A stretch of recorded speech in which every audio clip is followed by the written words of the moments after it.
Well, I may have officially lost it. I'm about to do a review of all of Principles of Algebra, which is basically 8th grade math. It's a 48-page packet, all multiple choice. So this covers everything you learned in 8th grade math. This will probably be, when all is said and done, a 2, 3, maybe even 4-hour video. So, you can't question my dedication. You can't question that. Let's get started. All right.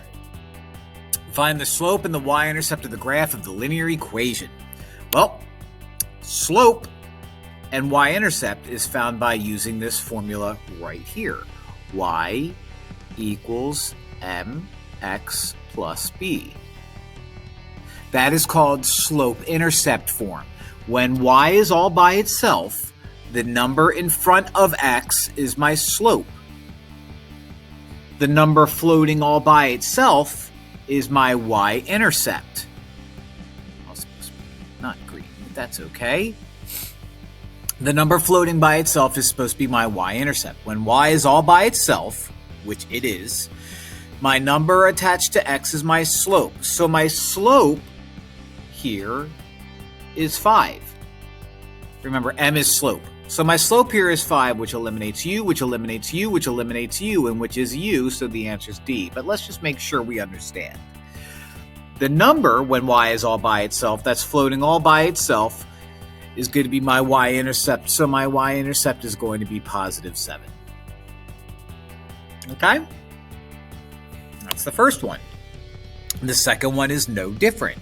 When y is all by itself, the number in front of x is my slope, so my slope is negative 4. My slope is negative 4. The number floating around is positive 5, so my y-intercept is positive 5. My slope is negative 4. My y-intercept is positive 5. The answer is B. And that comes from the slope formula, which is over there in green. Starting out simple. Page 2, we have ourselves our first calculator problem already. Didn't take long. Find the volume of the sphere, round your answer to the nearest tenth. In order for us to find the volume of the sphere, we need the formula for a sphere. And the formula for a sphere is V equals 4/3 pi r cubed. So if I'm finding the volume, I have 4/3, I have pi, I need my radius. So we look over here and we say, wait a minute, that line is going all the way across my circle or my sphere. The line going across all the way is the diameter. I need the radius.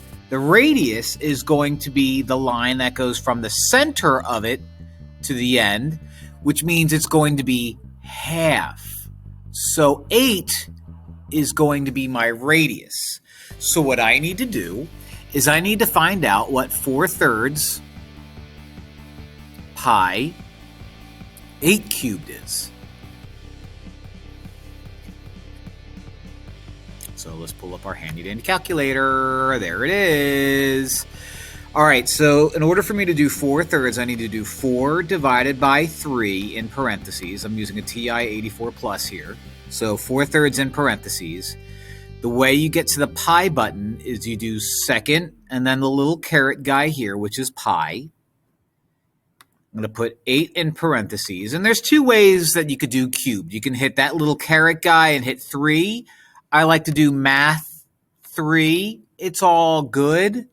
You hit enter, and you get 2,144.66, or if it's rounded up, that guy. It's in feet cubed because volume is always measured in cubic units. So feet cubed, inches cubed, meters cubed, centimeters cubed, whatever. Whatever.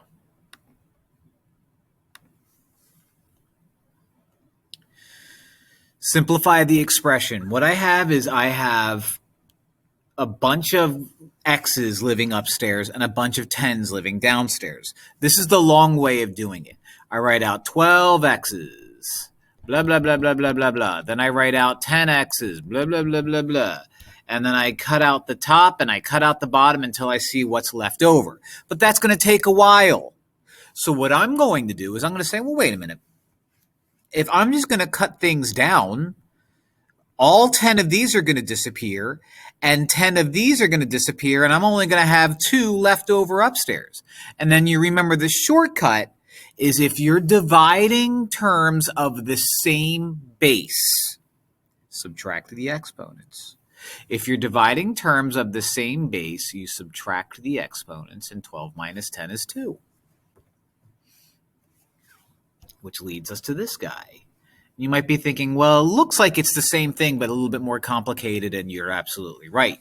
You see, I have people living upstairs and downstairs, but some of those people have negative exponents. Anything with a negative exponent needs to be moved to the other side of the fraction bar, and then the negative exponent becomes positive. So I look at j to the negative 7th that's living up here. J to the negative 7th in the numerator is going to move to the denominator and become j to the positive 7. You are k to the negative 6. K to the negative 6 needs to move from the positive or from the numerator down to the bottom denominator and become k to the positive 6. See what I'm doing?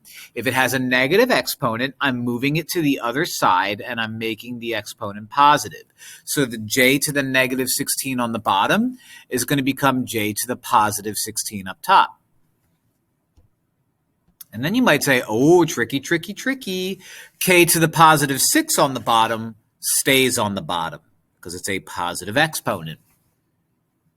So let's take a look at the j's. I have 16 j's upstairs and I have 17 j's downstairs. The j upstairs in the numerator is more powerful. So I'm going to subtract the exponents, and 16 minus 7 is going to be positive 9 in the numerator. There's more j's upstairs than there is downstairs, so your answer is going to remain upstairs. And that's that. I have 6k's living downstairs next to 6k's, and you should say, oh, well, when they're next to each other, I could just say k times k times k times k a whole bunch of times, or if they're next to each other, when you're multiplying terms of the same base, you add the exponents. So that's going to become k to the positive 12.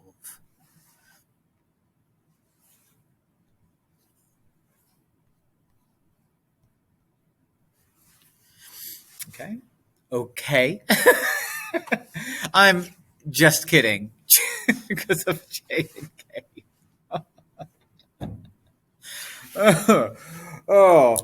Maybe about 6 minutes in. I don't know. It's only going to get better. Writing numbers in standard notation. This is how I do it. I write out, so this is called scientific notation. I'm going to write my numbers in standard notation. So I take that first number, 7, and I write it out in its decimal form, which is 7 point. That is 10 to the 5th, which is like 100,000. So if you take 7 and multiply it to 10 to the 5th, it's going to get bigger. So I'm going to take that decimal and I'm going to move it to the right 5 times. Why 5? Because of that. So I'm going to go 1, 2, 3, 4, 5 times to the right. I'm making my number much bigger. So I'm going to fill all of those little bumps that I made in with zeros. 0, 0, 0, 0, 0. So I have a 7 followed by 5 zeros, which is going to be D. Not so bad. Problem 7 is very, very, very similar. I need to write this out in standard notation. So I'm going to write my number out as decimal form, and it already is decimal, so that's good news. That's 10 to the negative 4, which is going to make my number smaller. So I'm going to move my decimal to the left 4 times. To the left 4 times. To the left, to the left, to the left, to the left. Put a decimal. Fill all those spaces in with zeros. And that becomes 0.000415. So it's a toss-up between, definitely not C, but 0.000. They like to put the 0 in front, so why don't I just do that too? So 0.000415 is D.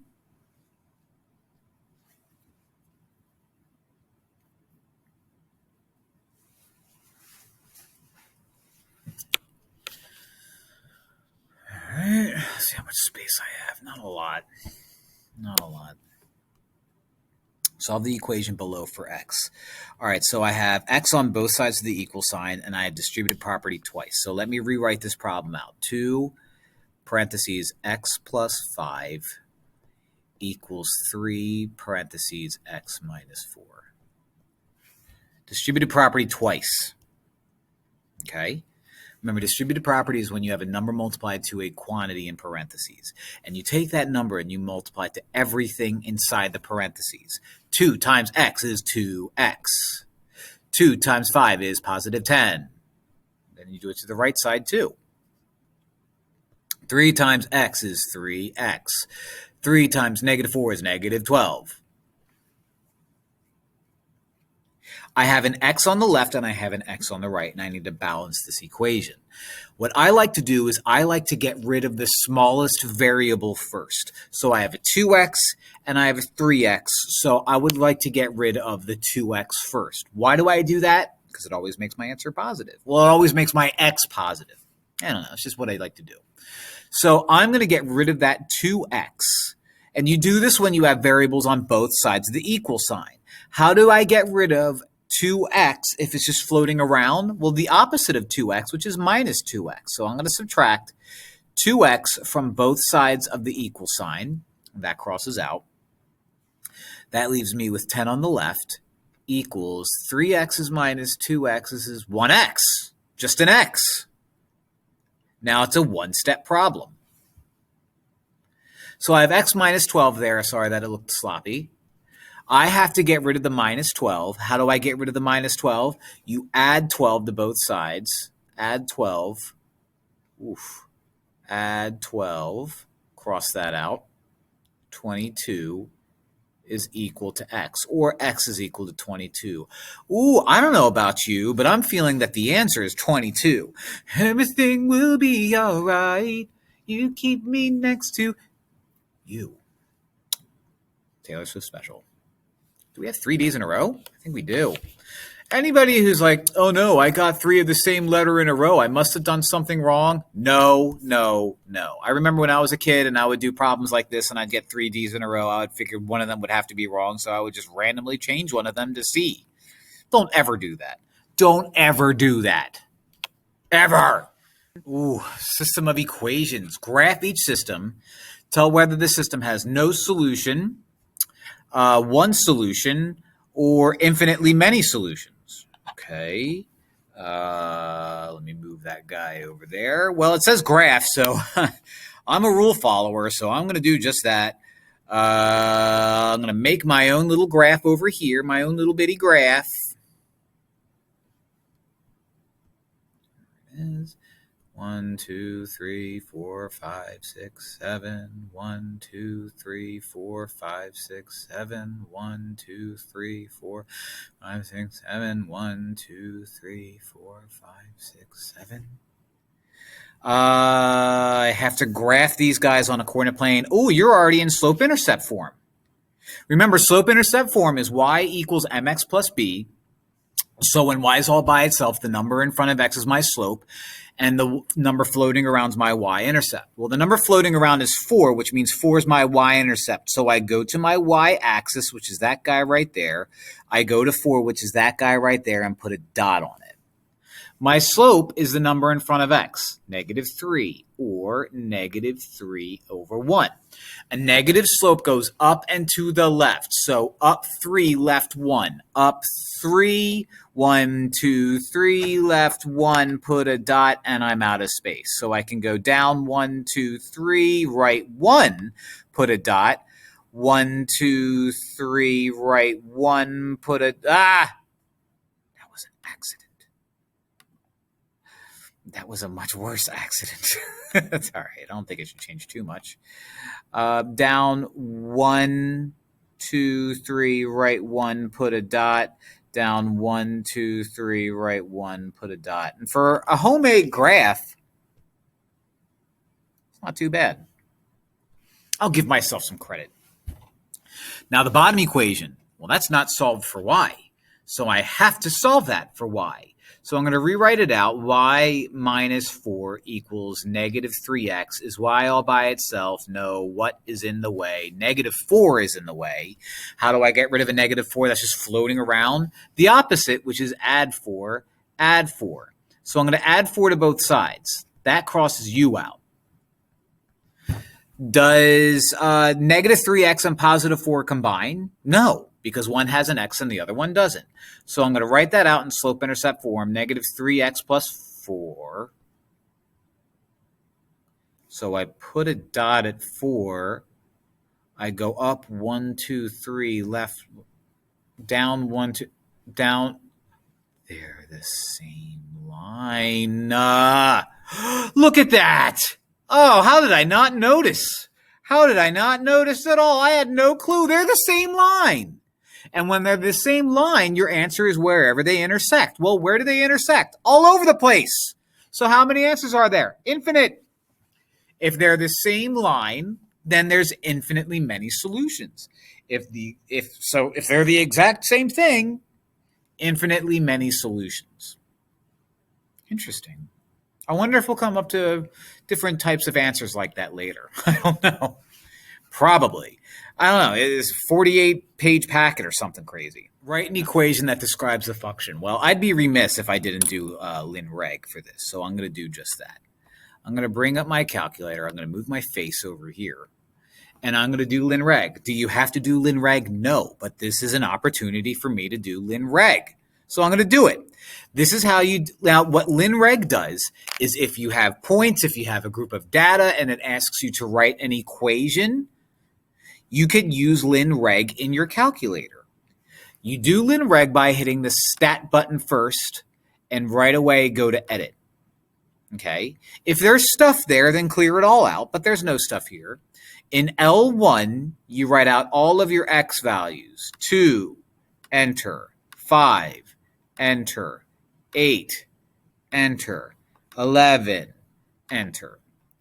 In your L2, you're going to write out all your y values. So let me go to the right. 20, enter. 50, enter. 80, enter. 110, enter.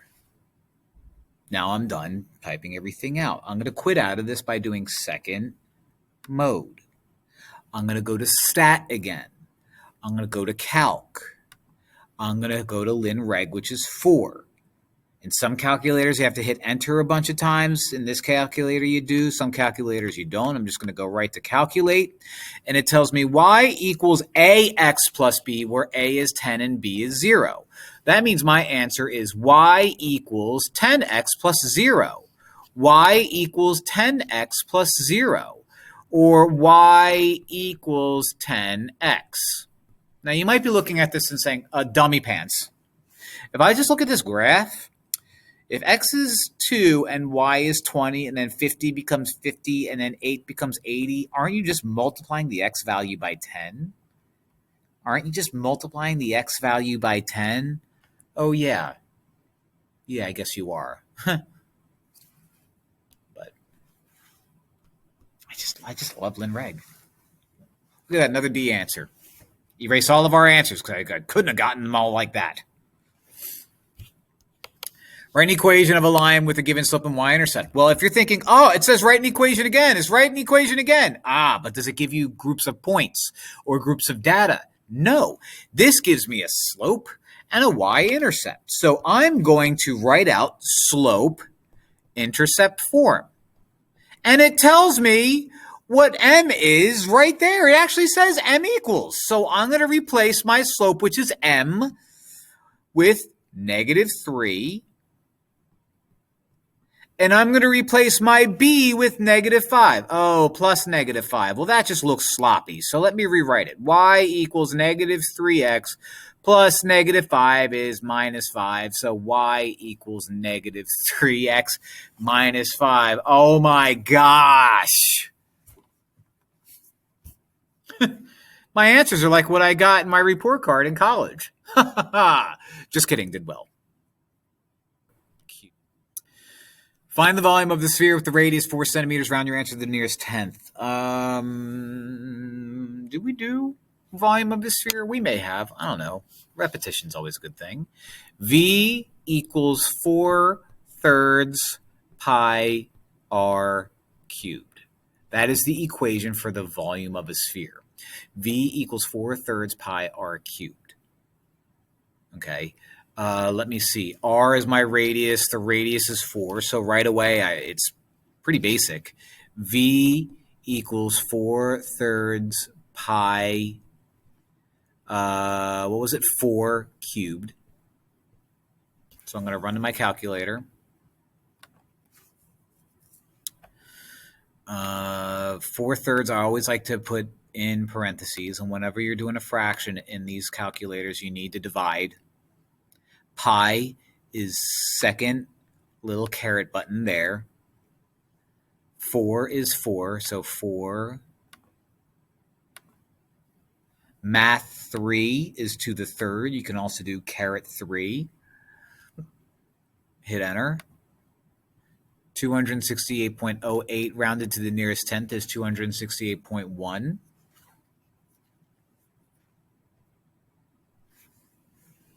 And it's A. Okay.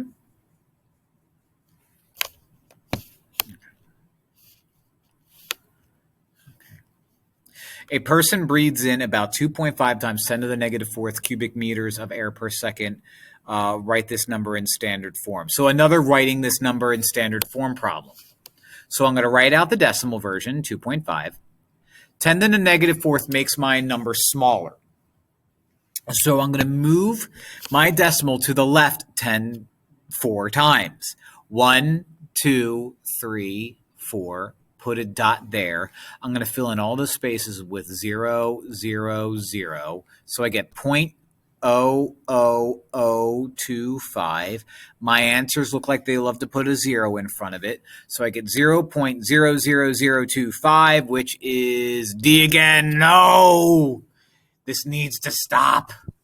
It needs to stop. Proportion. What is the height x of the flagpole? Assume the triangles are similar. Okay, well, this is what you do. You have the shadow right here, which is 7 compared to 2. So whenever you see similar things, whenever you see proportions, what you do is you set one fraction equal to another fraction. You take one of the shapes. So this is the big shape.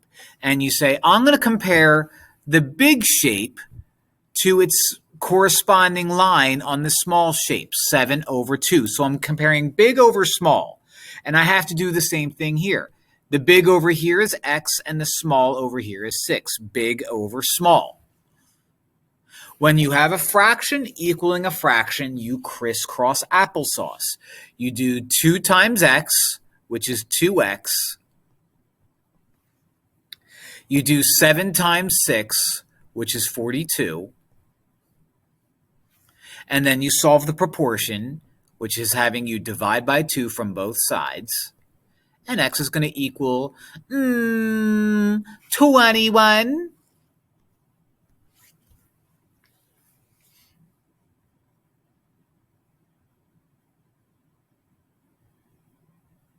Okay.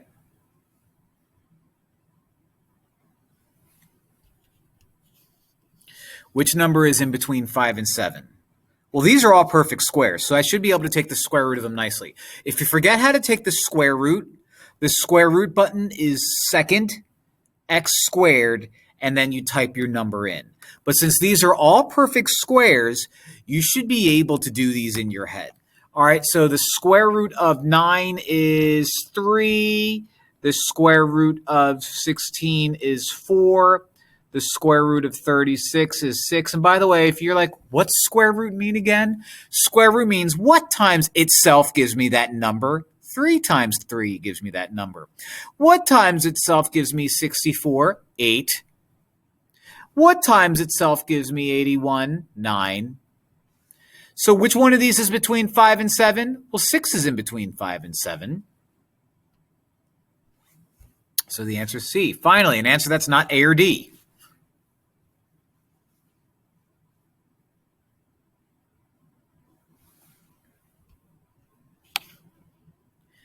A right circular cone and its dimensions are shown below. What is the approximate volume of the cone? All right, so I have a cone, finally not a sphere. The formula for a cone is V equals 1/3 pi r squared h, where r stands for the radius and h stands for the height. The height of this guy is 12. The radius of this guy is 8. So I'm just going to plug stuff in. V equals 1/3 pi. I'm going to turn my radius into 8 because my radius is 8. So I have 8 squared. And I'm going to turn my height into 12. So I'm going to type out 12 or write out 12. And then speaking of typing out, I'm going to get out my calculator. Whenever I want to do a fraction, I always make it a 1 divided by 3 inside of the parentheses. So there's my 1/3. Pi is second caret, parentheses 8, close parentheses, squared. There's the squared button right there. Parentheses 12, close parentheses. And I get 804.2477. So I need 804.24, kind of not rounded correctly, but maybe the people who made this packet, which is me, intended for you to do 3.14 instead of pi. Either way, I'm not going to look at this and lose sleep over the fact that it's a little tiny bit off. It's good enough for me. It's a blue dot. Xvalue. List the ordered pairs shown in the mapping diagram. A mapping diagram takes a function, or maybe even not a function. This is a function, by the way. But it takes a picture and it takes a bunch of points and lists all the x values in the input. So the input will be the x values and the output will be the y values. So remember, points are given to you by x, y values. Coordinates, ordered pairs are given to you as x, y values. So if I wanted to look at this guy, I would say -4 goes to 5. And -2 goes to -3. And 0 goes to 9. And 2 goes to 2. 2, where are we? At a ballet recital? So -4, 5, -2, 3, 0, 9, 2, 2. The answer is A, big surprise. Now, what I said before is that this is a function. Every x value goes to exactly one y value. You don't see an x value splitting off and going to two different things. That's when it's not a function. When an x value splits off and goes into two different things. So this is a function. Do I have to say that here? No. But I'm just filling your brains with knowledge, kiddies. Oh, write these numbers in scientific notation. All right, so when you write a number in scientific notation, you have some number times 10 to the whatever. This guy right here has to be bigger than 1 but smaller than 10. It can be 1. But it's bigger than 1, smaller than 10. So what I have to do is I have to figure where can I put a decimal so that this 944 is bigger than 1, smaller than 10. How about I put a decimal between that 9 and that 4? Okay. Now this is a pretty big number, which means my answer is going to have a positive exponent. So right now what I have is 9.44 times 10 to the something. What is that something? Well, I take my decimal and I move it to the right 1, 2 times. So that's going to be 10 squared. So surprise, it's going to be A again. Now, here's the thing. If you're looking at this and you're like, oh man, I just totally forget how to do scientific notation, but what I do know is that number right there is too big. And that's 100. So none of this is good. And that number right there is too small. So none of these are scientific notation. Well, yeah, at least canceled out 2 possibilities. I mean, the reality is if I type D into a calculator, I'm going to get that number. But D is not scientific notation. Just like you are not scientific notation. Neither are you, because that 23.7 is too big.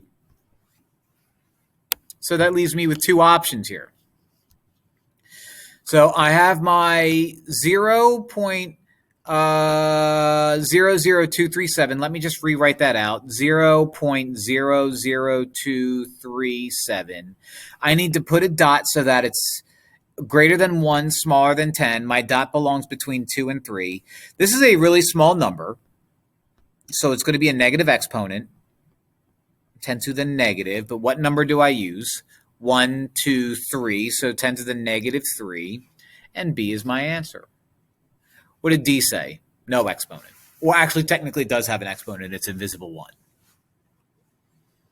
We're surveyed on whether they participate in playing sports outside of school. Complete the following table. All right, so I'm missing how many males said yes, and I'm missing how many females said yes. So what I know is that there were 92 total males interviewed. 92 total males interviewed. 40 of them said no. So how many of them said yes? Subtract. 92 minus 40 is 52. Well, that makes sense because normally I add these two numbers to get that number. So going in reverse has me subtracting. Similarly, 90 minus 32 is going to be 58. And just because I'm paranoid, 52 plus 58 is 110. Yeah, everything works out. I had 52 males say yes and 58 males said yes. How many females said yes? 58. How many males said yes? 52. That one.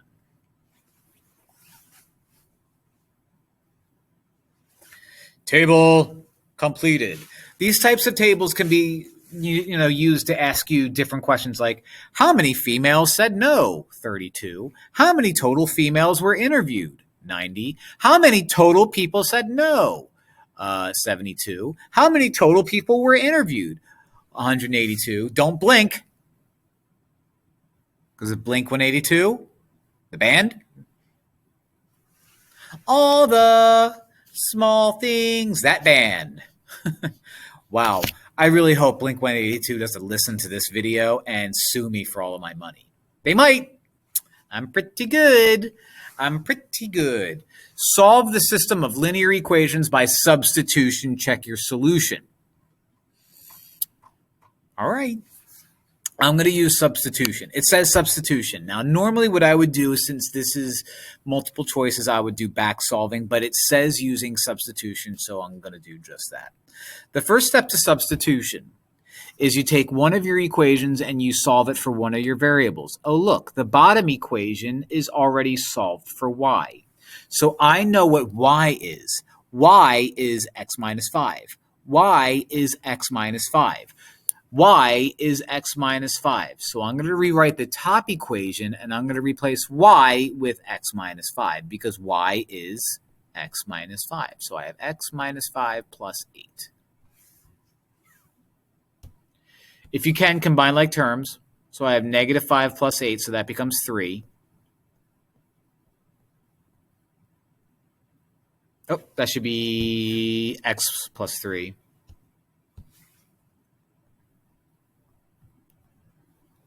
I have an x on the left and an x on the right.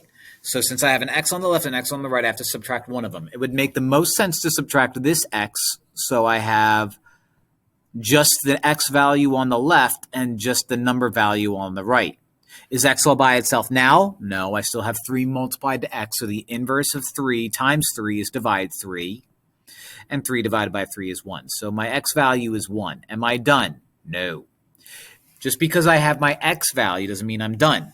Now, I know I can get rid of u, and I know I can get rid of u, but I still need to find my y value. How can I find my y value? Well, I know that y is x minus 5. So I'm going to replace x with 1. 1 minus 5 is y. 1 minus 5 is negative 4. So y is negative 4. So if my x value is 1 and my y value is -4, then I have 1, -4. Now, back solving is when you take potential answers and plug them into the equations and make sure that that's correct. So the next problem that's one of these I will do back solving for. I did a graphing one. I did a substitution one. The next one is going to be back solving. Hopefully we'll run into one. I'm pretty sure with all of the questions that I have on here that we will. No worries. Hakuna Matata. It means no worries. Plus, draw a right triangle and use the Pythagorean theorem to find the length of the line segment to the nearest tenth. Okay, I can do this. Let me use green. So there is a leg to a right triangle. There's the other leg to the right triangle. So when you have when you're using the Pythagorean theorem, it's a squared plus b squared equals c squared. Okay. Always, always, always, always, always, always, always call the longest side C. It doesn't matter which one you call A or B as long as the longest side is C. How long is A? There's no number there. Well, I know there's no number there, but what I do know is A is 1, 2 blocks long. So A is 2. So I have 2 squared. How long is B? 1, 2, 3, 4, 5 blocks long. So B is 5. And that's going to equal c squared. And then I do the math on the left. 2 squared is 4. 5 squared is 25. That's going to equal c squared. Oh, look, I can do some more math. 4 plus 25 is 29. That's going to equal c squared. Is c all by itself? No. What is in the way? Squared. In order to get squared gone, you need to square root both sides. Now, usually when you square root both sides of an equal sign, to solve, you attach a plus or negative symbol like that. Usually you do. But here, we're not going to say plus or negative whatever this number is because you can't have a negative distance. So I only care about the positive distance. So the square root of 29, second, x squared gives me the square root button. The square root of 29 is going to be 5 point something. 5.38, which rounds up to 5.4. The answer is D.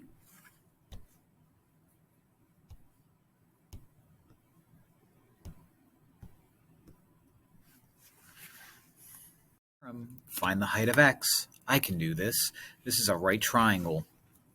So I'm going to write out Pythagorean theorem a squared plus b squared equals c squared. It doesn't matter which one I call a or b as long as the longest side is c. So I'll call 20a and I'll call the blank one b. So I have 20 squared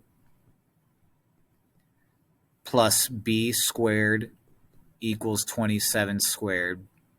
I do know 20 squared is 400 because 2 squared is 4. B squared is, I don't know. 27 squared is 600 and 729. I feel like I should have known that. Is B all by itself? No. What's in the way? Well, two things. I have a 400 floating around. So in the last problem, we added those numbers. Now this time we're subtracting it. If we're finding A or B, we end up subtracting numbers. And that's what I'm doing here. Subtracting 400 from both sides. B squared is going to equal 329. The square root both sides because B is not all by itself. Now, typically, when you square root both sides, you attach a positive or minus. But we don't have a positive or minus here, okay, because this is length. We're talking about how tall like something is.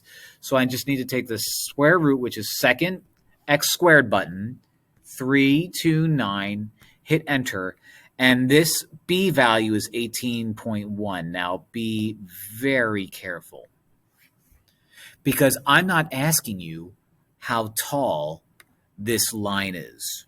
No. No, sir, or ma'am, or neither. I'm asking you how tall x is. So x is the height of the building, and 7 is the size of the door.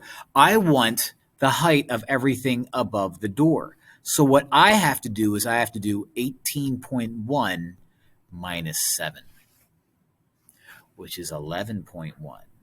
Tricky, tricky, tricky, tricky, tricky.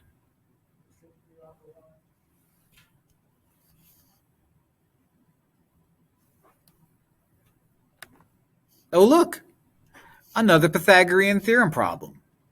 What to do, what to do. How about get that square root back, or that Pythagorean theorem back, whatever that was called.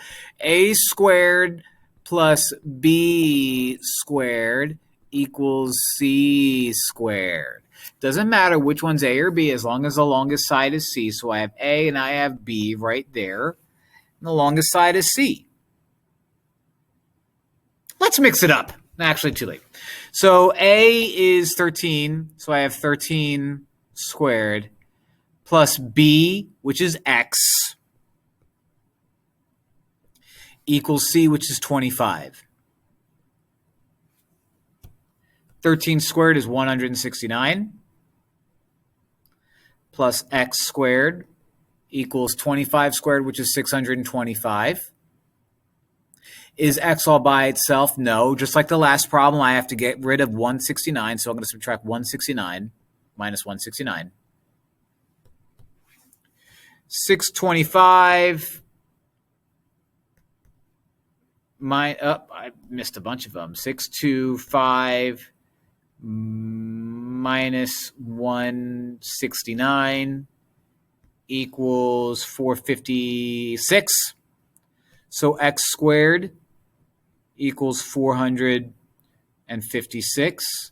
Is x all by itself? No. What is in the way? Squared. So we have to square root both sides. And normally when we square root both sides, we attach a positive or negative symbol. Don't do that here because we are not going to have, oh, that tree is negative 5 feet tall or whatever it is. So I have to find out what the square root of 456 is.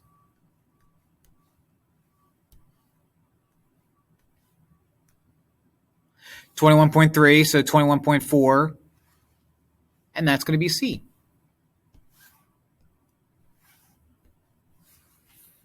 That's going to be C. It's going to be C. Justin Timberlake. Another scientific notation problem. Well, we already know that you're not even scientific notation because that number too small. Where do I put my decimal? In between the 3 and the 9, of course. So I'm going to put a dot right there. So it's going to be 3.9. My number was less than 1, so my exponent's going to be negative. I'm going to move my decimal once, so it's going to be negative 1. And there you have it.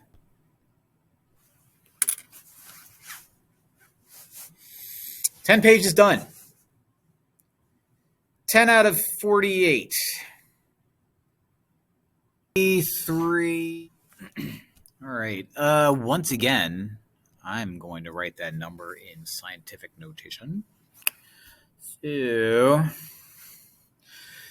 33000. Where does my decimal belong? In between the 3 and the 3, because that 3.3 is going to be a number in between 1 and 10. So 3.3, remember, if you have like something like this, you don't need to attach all those zeros. It's just 3.3 times 10 to the whatever. It's going to be a positive whatever because this is a big number bigger than 10. Now, how many spaces do I have to go? 1, 2, 3, 4. So it's 10 to the 4th. 3.3 times 10 to the 4th is B. Okay? Okay. Write the number as a decimal. Write the decimal as a fraction or a mixed number. Oh, they don't pay me to be a reader.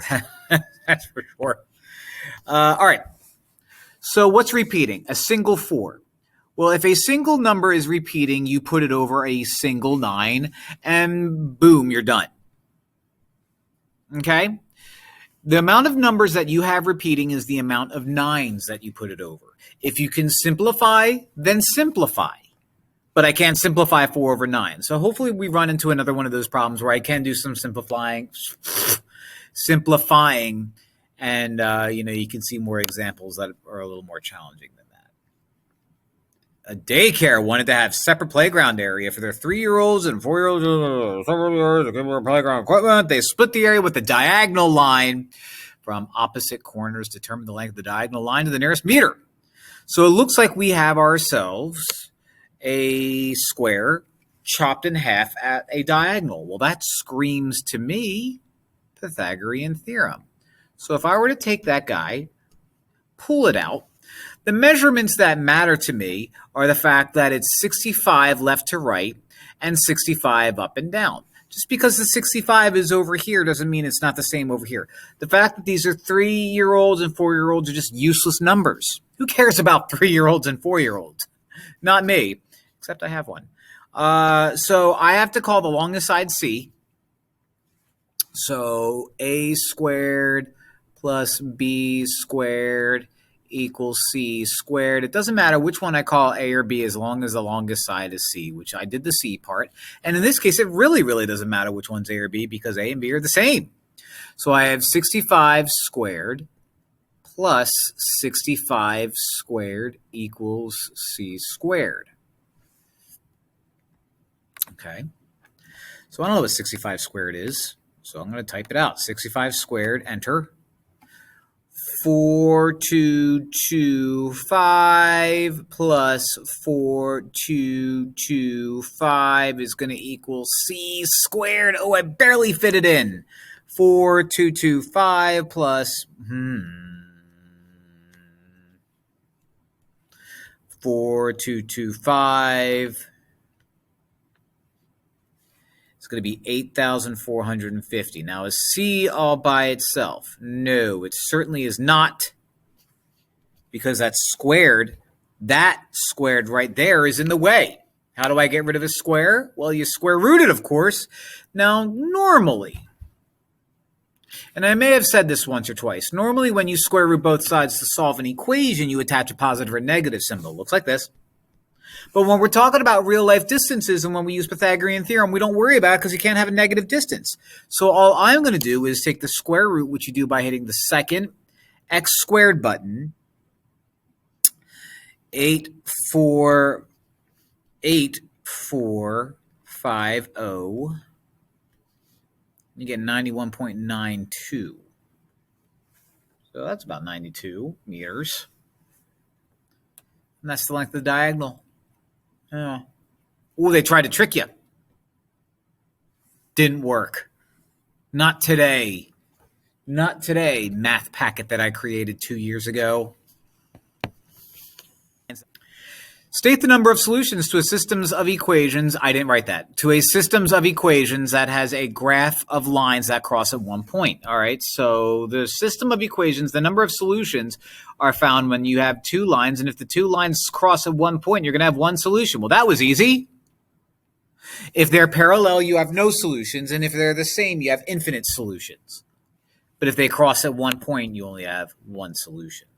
Write in slope-intercept form an equation of a line that passes through the given points. I'm going to do lin-reg. Since I have a calculator, I'm going to do lin-reg. Now, you might be looking at that and saying, that's not lin-reg. Watch. First off, I have to clear out everything. How do you clear out a TI-84 plus? Second, plus sign, 7, 1, 2. All right. Don't want that. I'm going to skinny that up a bit. There we are. Move my face. So if I wrote these 2 points, L1, L2, because that's my X and that's my Y, -2 matches up with -6, and 3 matches up with 14, which is pi. I'm going to go to stat. And on the left, I have, edit, stat, edit. On the left, I have -2 and 3. Then I go to the right, Negative 2 matches up with negative 6. Okay, enter.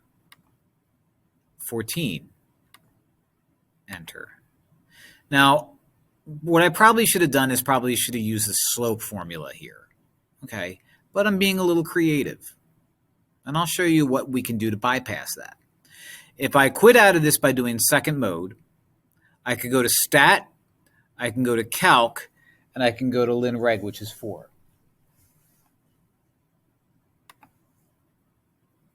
Hit enter until you calculate it. And y equals ax plus b, where a is 4 and b is 2. So y equals 4x plus 2. My slope is 4. So if you're ever given a problem that's like, find the slope using these 2 points, you can use linreg, and whatever a is going to be your slope because this is slope-intercept form. And so the number in front of x, when you have y all by itself, the number in front of x is your slope. So it's just another creative way of getting around things. Now, we did a problem like 31, so I'm not going to spend too much time on it. I'll just write out the points. The input is an x value. The output's a y value. And remember, points are given to you as x, y. So if x goes to, I'm sorry, if 8 goes to 3, I have the point 8, 3. If 12 goes to 4, then I have the point 12, 4. If 16 goes to 1, then I have the point 16, 1. And if 20 goes to 2, then I have the point 22. Which looks like that guy. Is this a formula? Yes. How do I know? Because each value, x value, goes to exactly one y value, and you don't see the x values, you don't see the inputs splitting up like that. This is when it's not a function. Since that doesn't happen here, it is a function. Times what is... Classify the real number. Well, this is a cube root, and what cube root means is what times what is 3. What times itself, I'm sorry, not 3. What times itself is 27. 3 times 3 times 3 is 27. Don't believe me? Here's our calculator. How do you do cube roots in the calculator? Well, you go to math, and you go to 4. Math 4 is the cube root button. There it is. You type out 27, and you get a beautiful old number, and that beautiful old number is 3. 3 is a regular old number. It's an integer, and it's not ugly. Irrational means it's terrible. It is rational. It's also an integer. What's an integer? Any number that doesn't have a fraction or a decimal attached.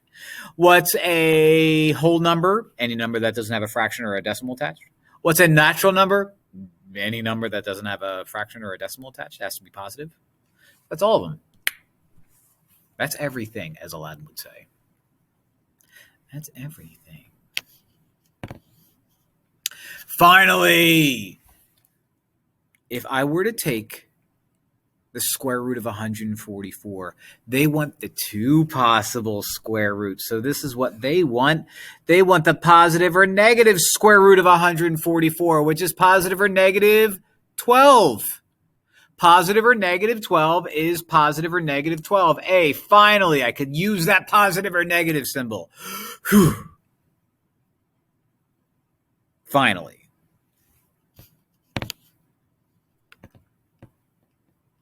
I just don't like these at all.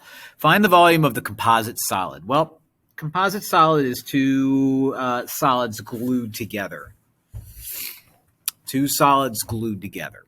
What are my 2 solids? Well, my obvious one is that one right there, the cylinder.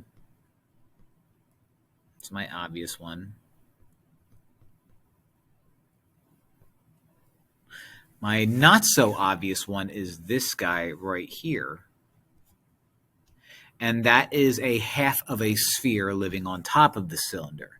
So half sphere.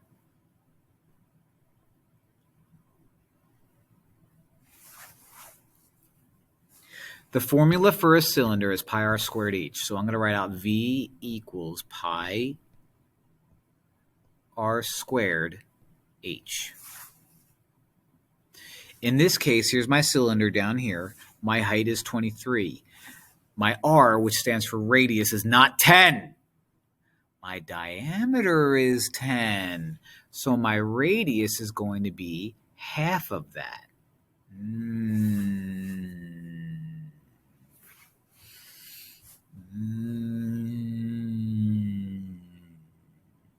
So V equals pi 5 squared times 23. So the pi button is second caret 5. Here's my squared button, 23.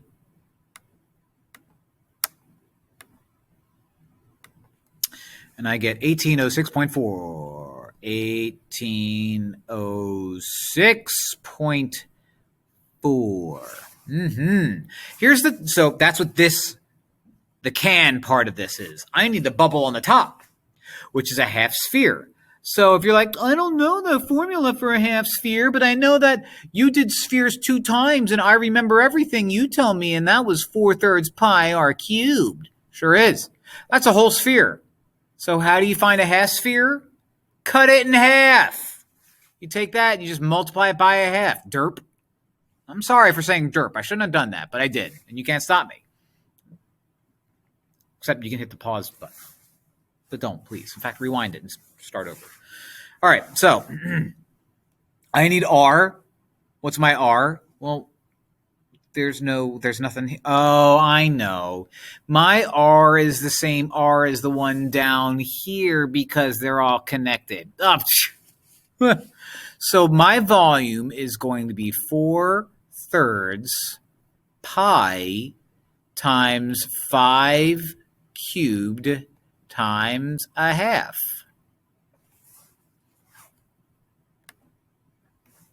So let's type that all in. Anytime I do a fraction, I put it in parentheses and do 4 divided by 3.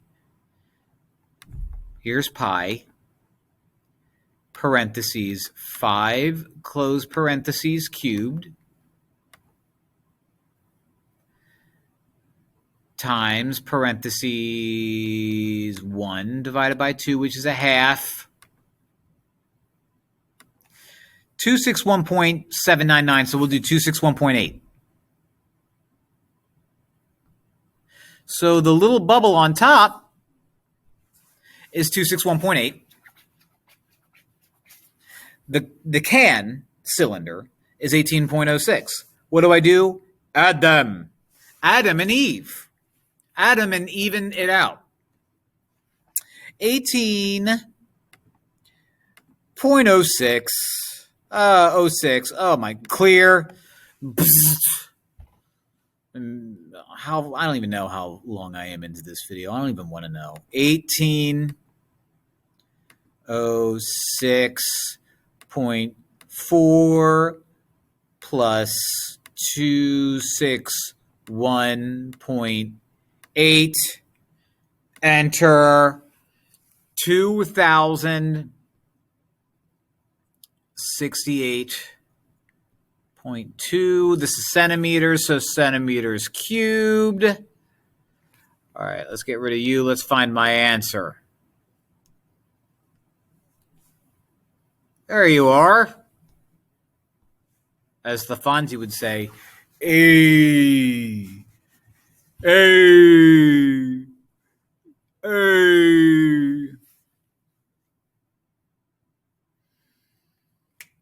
Weights on.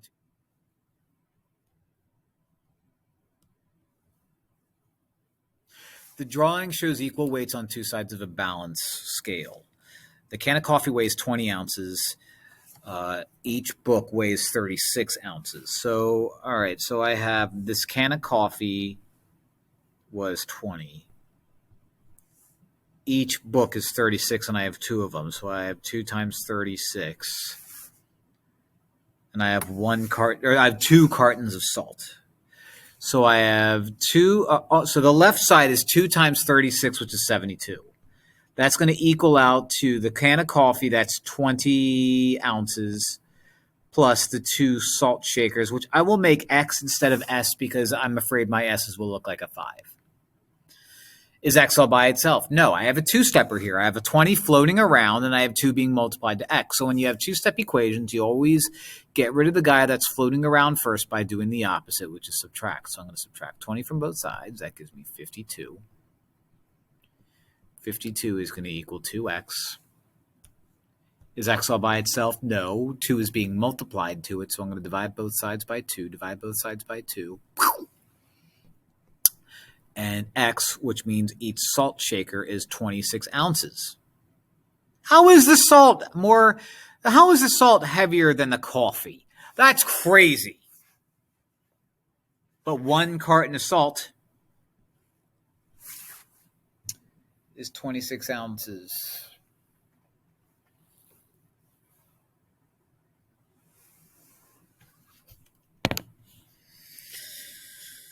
Find the volume of the composite figure. Another one. Well, this time I have a cylinder and a cone, so I don't have to worry about like half spheres or anything wacky like that. So I have a cylinder and I have a cone. Let's start out with the cylinder first. The cylinder is sideways. So the height is 20.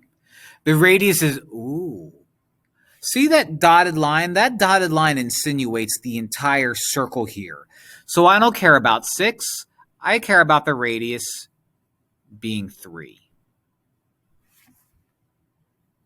So the formula for a cylinder is pi r squared h.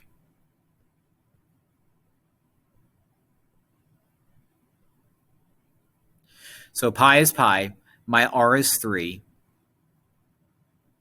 So 3 squared, and my h is 20. So I type it all in. I'm going to get 180 something, or maybe 190 something. Pi is second caret times 3 squared times 20. Enter. Yeah, it's a lot bigger than I said it would be. 565.5. Now to do the cone.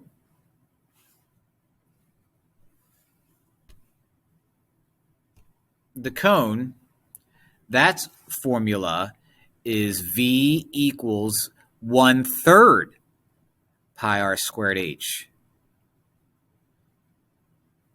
So if everything was equal, a cone would be literally 1/3 that of a cylinder, or the cylinder would be 3 times as big if everything was equal, which it's not in this case, but a little math knowledge thrown at your brain heads.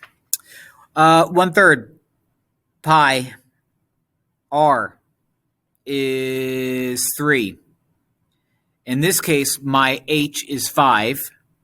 So I have 3 squared times 5. That's what V is going to equal. I'm going to run to my calculator. Remember, fractions are parentheses 1 or whatever it is divided by whatever it is. So it's 1 divided by 3. Pi is second caret, parentheses 3, close parentheses, squared, parentheses 5, close parentheses, enter. 47.123, so we'll do 47.1. I need to add these two together. I need to add them together, so 565.5 plus 47.1 is going to be 612.6.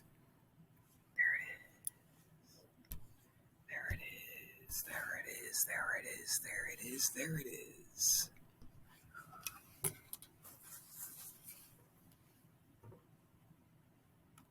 To find the side length of a cube. Fun fact, if you have a cube and it gives you the volume, the way you work backwards to find the side length of the cube is you take the cube root. Cubes are called cubes because you cube it to find the volume. So the reverse of a cube is a cube root, and we're going to take the cube root of 27, which we already did that earlier today. What times itself is 27? 3 times itself times itself. And this actually even makes more sense because, it's actually cubic inches, so I could put like inches cubed in here, and so like everything kind of crosses out. It's nice. But if I give you the volume of a cube, the way you find the length of a side is you cube root it.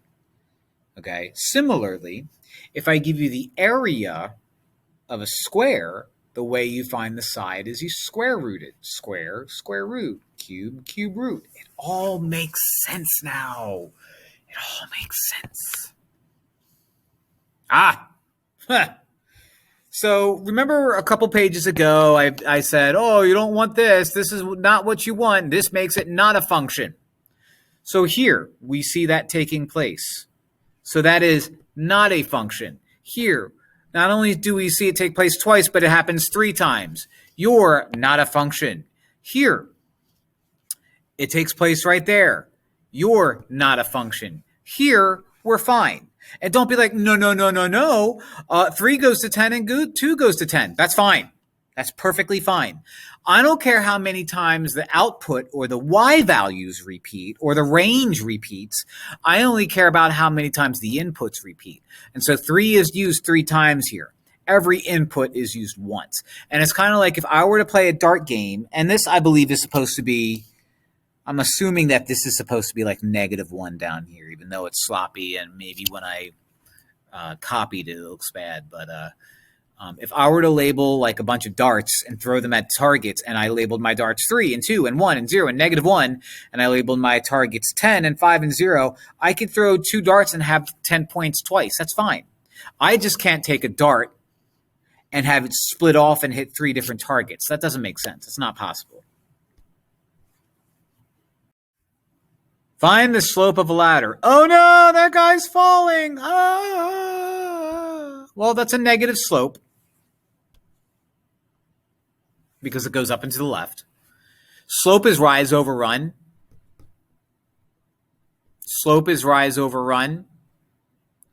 And again, it's a negative slope because negative slopes go in that direction. Positive slopes go up and to the right or down and to the left. Negative slopes go up and to the left or down and to the right. This guy's falling in a negative slope fashion. Oh, he's dressed well, though. And his rise is 5. His run is 2, -5/2.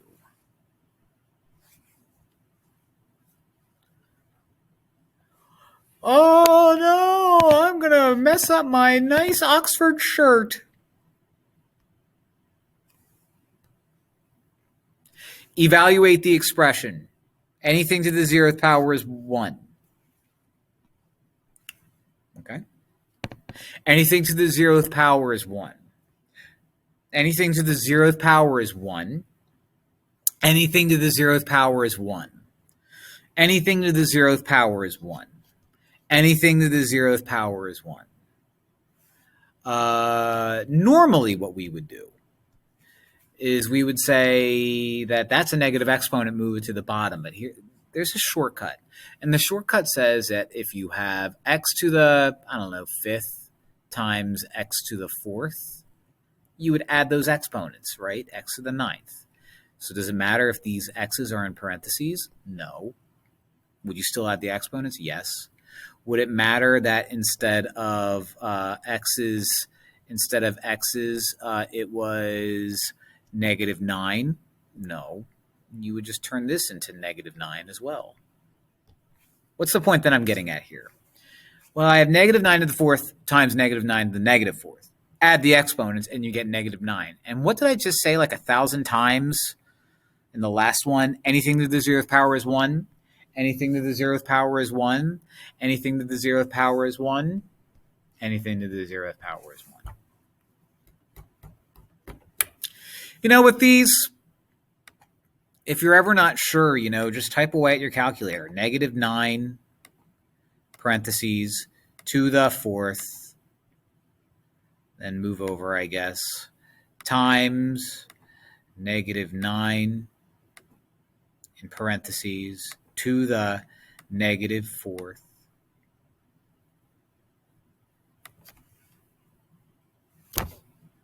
Don't overthink it. Don't you overthink it. Don't you dare. Don't you dare.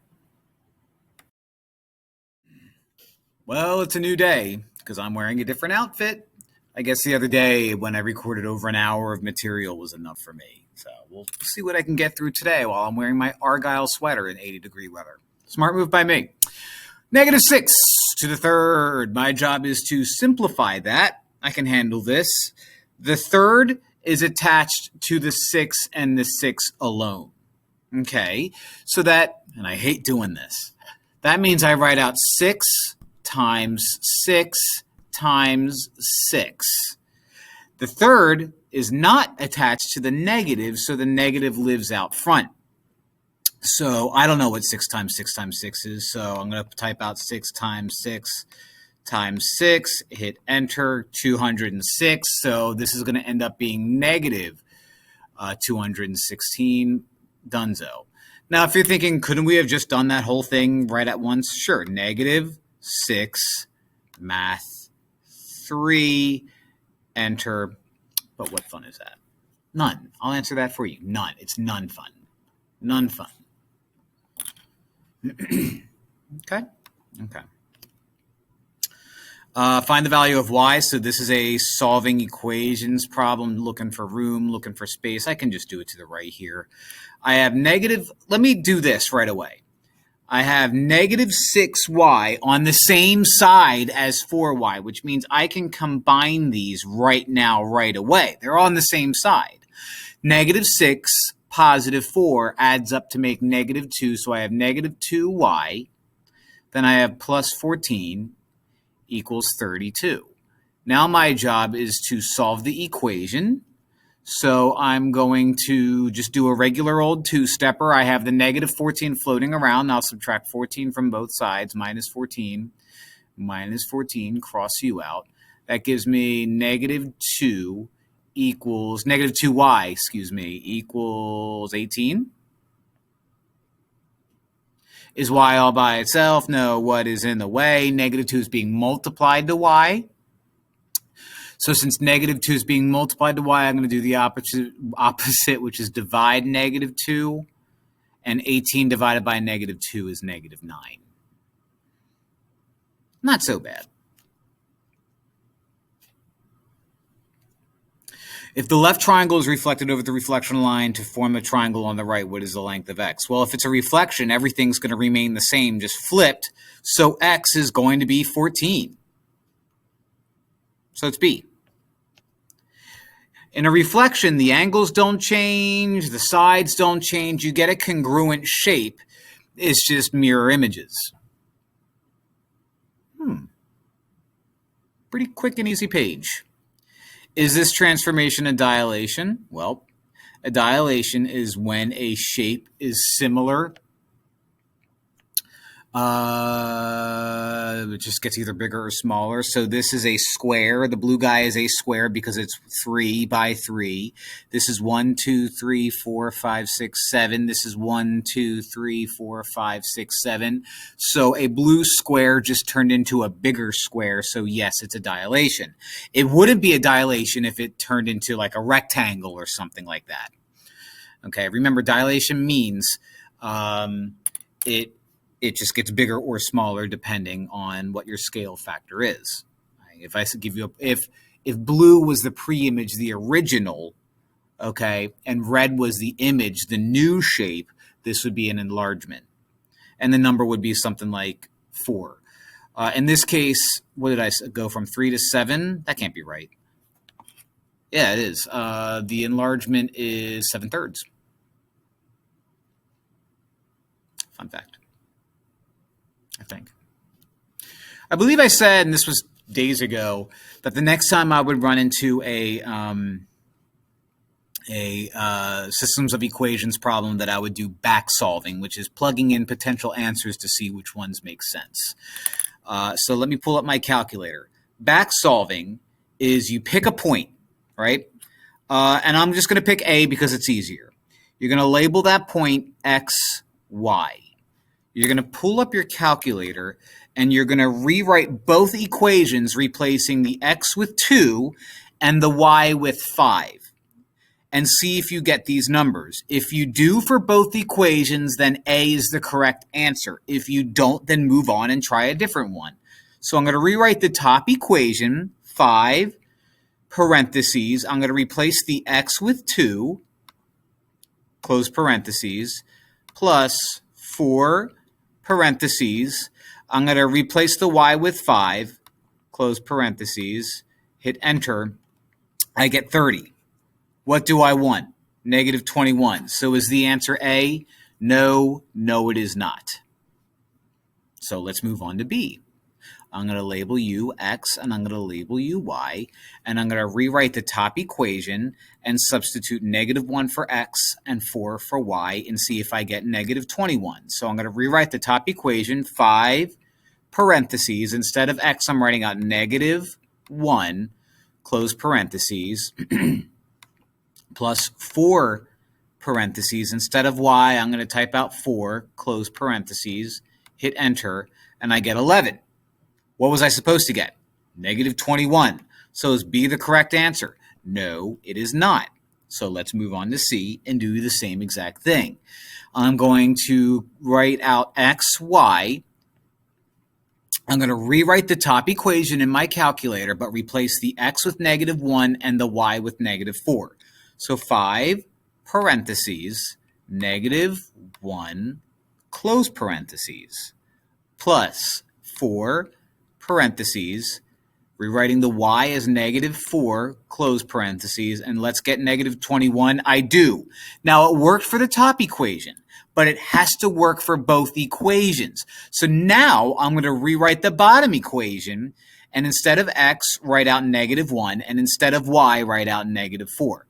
So 2 parentheses, and instead of x, negative 1, close parentheses, plus 16, and instead of y, I'm going to write out negative 4, close parentheses, and if I get negative 66, I get the right answer. It is. So it's C. Now, D, it's possible that D might work for one of them and not the other. My point has to work for both equations if I'm going to do back solving. All right. 47. While I have my calculator open, let's just type this whole thing in. 1, or parentheses, 1.1 times 10. There's my to the 5th power. In order to get out of the exponent there, I have to move to the right, close the parentheses. I'm going to add 27,000. Hit enter. All right.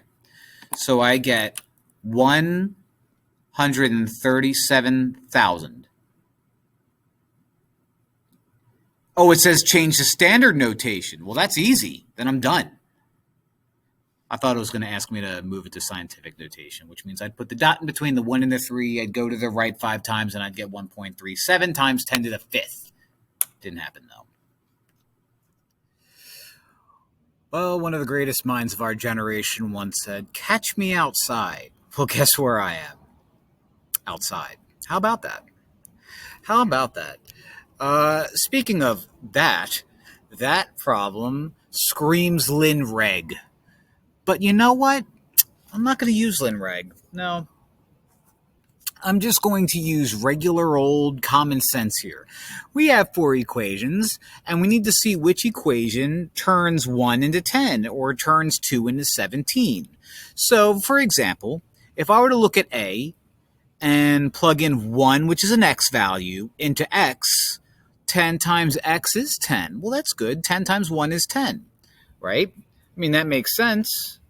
So let me get some marker stuff here. So if I were to take 1 and plug it into x, I would get 10 times 1, which is 10, and that's what I want. If I were to plug in 2 and plug it in for x, I would get 10 times 2, which is 20, but I want 17, which means A is not my answer. So it's kind of like back solving with equations. Okay? If I were to take 1 and plug it into x, I would get 7 times 1 is 7, plus 3 is 10. That's good. If I were to take 2 and plug it into x, I would get 7 times 2, which is 14, plus 3 is 17. Well, that's good. If I were to take 3 and plug it in to x, I would get 7 times 3, which is 21. 21 plus 3 is 24. If I were to take 24 and plug it into x, 4 and plug it into x, I would get 7 times 4, which is 28, plus 3, which is 31. Everything works out. The answer is B. Of course, you could do lin reg, but what fun is that after we've done it several times? 8th grade students were surveyed on whether they prefer to eat papayas or mangoes. We've done a problem like this. It's all about working backwards and forwards at the same time. So where I'm going to start out first is, looks like I should be able to add the total people who prefer papaya plus the total people who prefer mango and get 500. I'm going to add these two up and get 500. From there, I can do 500 minus 370 and get 130. From there, I can get 130 minus 100 and get regular 30. 30 plus what is 240? 30 plus 210 is 240. And 100 plus what is 260? 100 plus 160 is 260. So I have all my numbers filled in. What am I supposed to do? How many girls prefer mangoes? Well, let's circle that in blue or in green. How many girls prefer mangoes? 160, which eliminates you and eliminates you. And I'll circle the next one in blue. The total number of students that took the survey is 500. So 160 and 500 is D.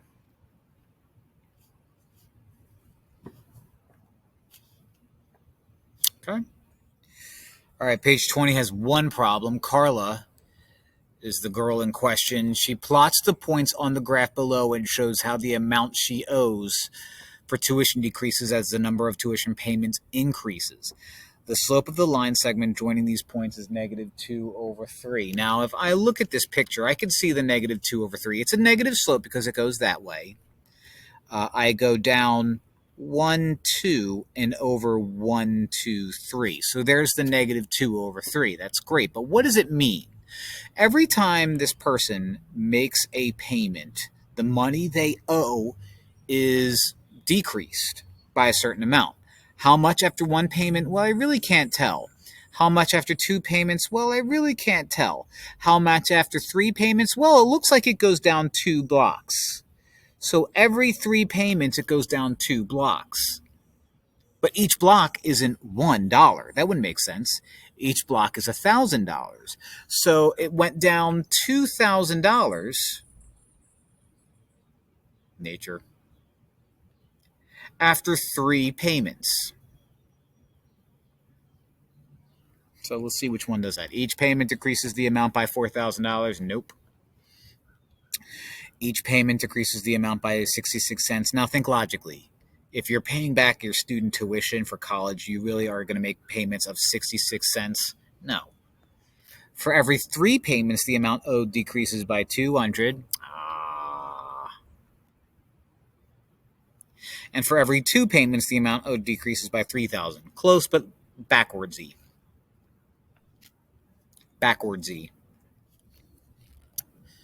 If the table is completed, what's the value for y when x is 7? All right, any tricks here? No, it's just regular old patterns. So every time x is going up by 1 plus 1 plus 1 plus 1 plus 1 plus 1 plus 1. Every time x goes up by 1. Every time y goes up by 2. So this will be 10. This will be 12. And that'll be 14. And what they want is when x is 7, so they want the 14. Pretty easy. Not bad. Identify the slope of the y-intercept given the equation of a line y equals 1x. Well, slope-intercept form is supposed to look like this. Slope-intercept form is supposed to look like y equals mx plus b, where m is the slope. Oh, it's supposed to be in a different color. And b is the y-intercept. This is y equals x. So let me write it right above this. Y equals x. Oh, I know. If it's y equals x and there's no number in front of x, it's an invisible 1. And if there's no number after x, it's an invisible 0. So my slope is 1, and my y-intercept is 0. So my slope is 1? No. My slope is 1? No. My slope is 1? Yes. My y-intercept is 0? Yes. My slope is 2? No. Noish. Noish. That means nice. I don't know about you, but I'm feeling page 22. Everything will be all right. Keep me next to you. Write each number in standard form. I feel like we've done a bunch of these, but you can never do enough. All right, so I have 8.8. I'm going to write out 8.8. And then I have 10 to the negative 6. So I need to make my number smaller. And I'm going to make my number smaller by moving my decimal to the left 6 times. 1, 2, 3, 4, 5, 6. So I have 0, 0, 0, 0, 0. They like to put a 0 in front. So I have 0.0000088. So 00000, nope. 000, nope. 000, nope. 0000088. D.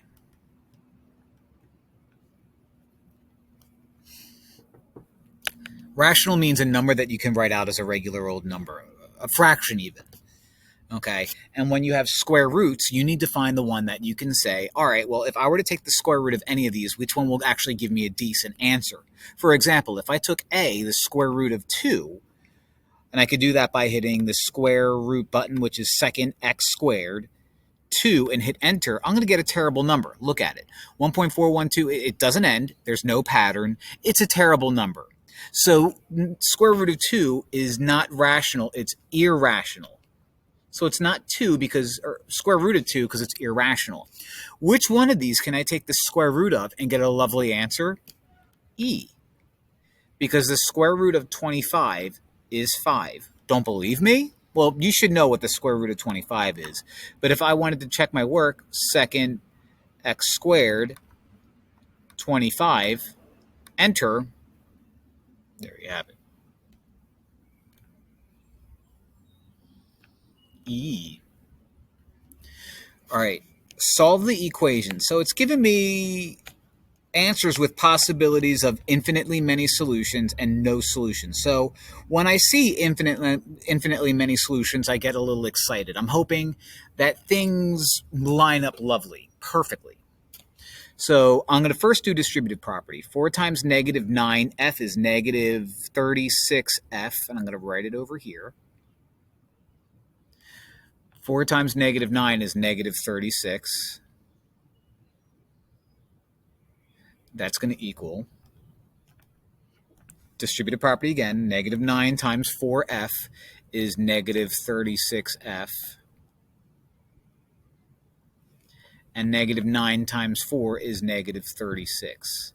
Now, what we learned in the one system of equations problems is when your lines are exactly the same, you got infinitely many solutions. This is no different. If the left side is exactly the same as the right side, you're going to have infinitely many solutions. If the left side is exactly the same as the right side, it's infinitely many solutions. Okay? And what I could do here if I wanted to take one step further is I could add 36f to both sides to try to get rid of f, and realizing that by adding 36f to both sides, you cross out, and u cross out, and you're left with negative 36 equals negative 36.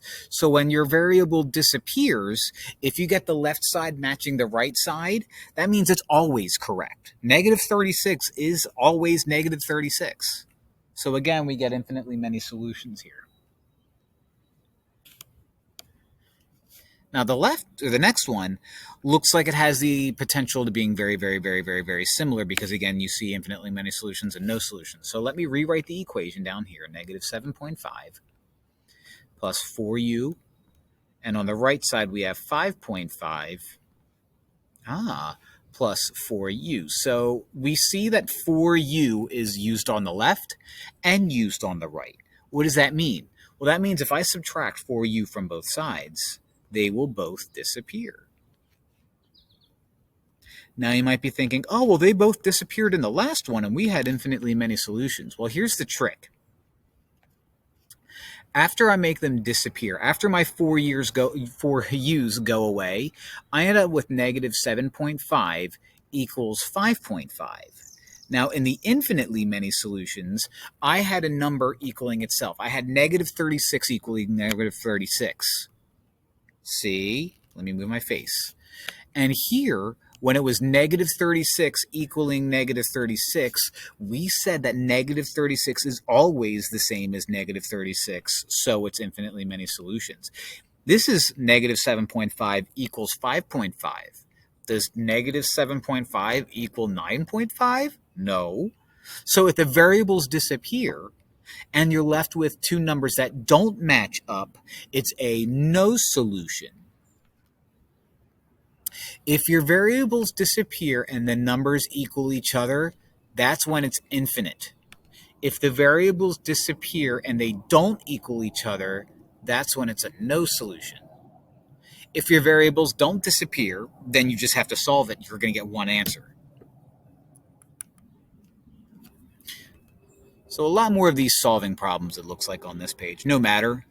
I could do it. I believe in you and me. Let me move my face over there. Right away, this is what I see. On the left side, I have negative 4w.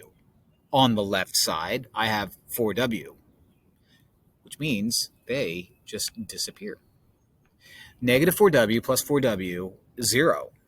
So I'm left with negative 6 equals 6. Oh, the variables disappear. Do I have the same thing? No. Close, but negative 6 equals 6 is not the same thing. Last time I checked, a negative ain't a positive, homie. So this is another no solution problem. Ooh, almost got you. Almost got you. What do you think, art piece? Art. I'll never understand it. Let me do 58 over here.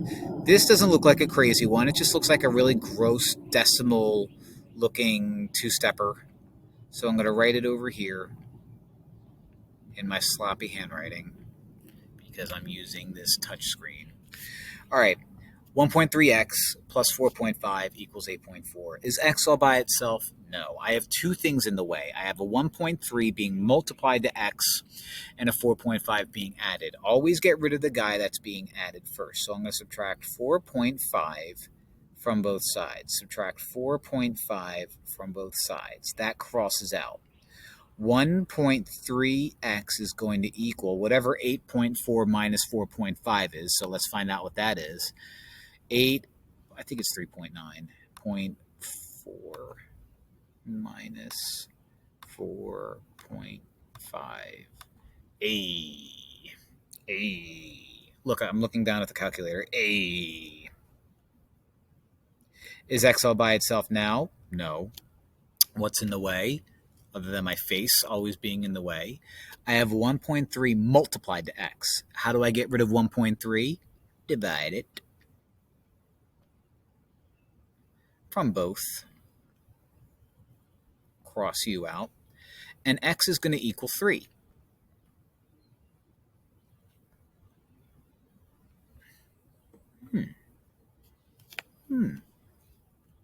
How about that? How about that? Catch me outside. How about that? Keep just referring back to that bad baby girl. All right, I have 2x plus 4 equals 4x minus 8. So again, we have one of these variables on both sides of the equation type problem. But in this case, it's not going to disappear. We're going to get an answer because that's a 2x and that's a 4x, and you're not going to see them both go away. When you have an x on the left and an x on the right, always get rid of the smallest one first. That's what I like to do. So I'm going to subtract 2x from both sides. Cross u out. Drop down the 4 on the left. On the right, you have 4x minus 2x, which is 2x, and then drop down minus 8. Is x all by itself? No. What's in the way? Well, I have a negative 8 floating around with x, and I have a 2 multiplied to x. Always get rid of the guy that's floating around first. So I'm going to add 8 to both sides, add 8, and 4 plus 8 is 12. So 12 is going to equal 2x.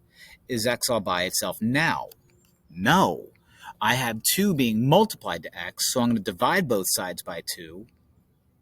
And 12 divided by 2 is 6.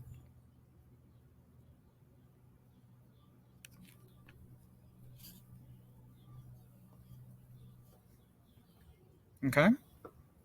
Okay. 60. Problem 60.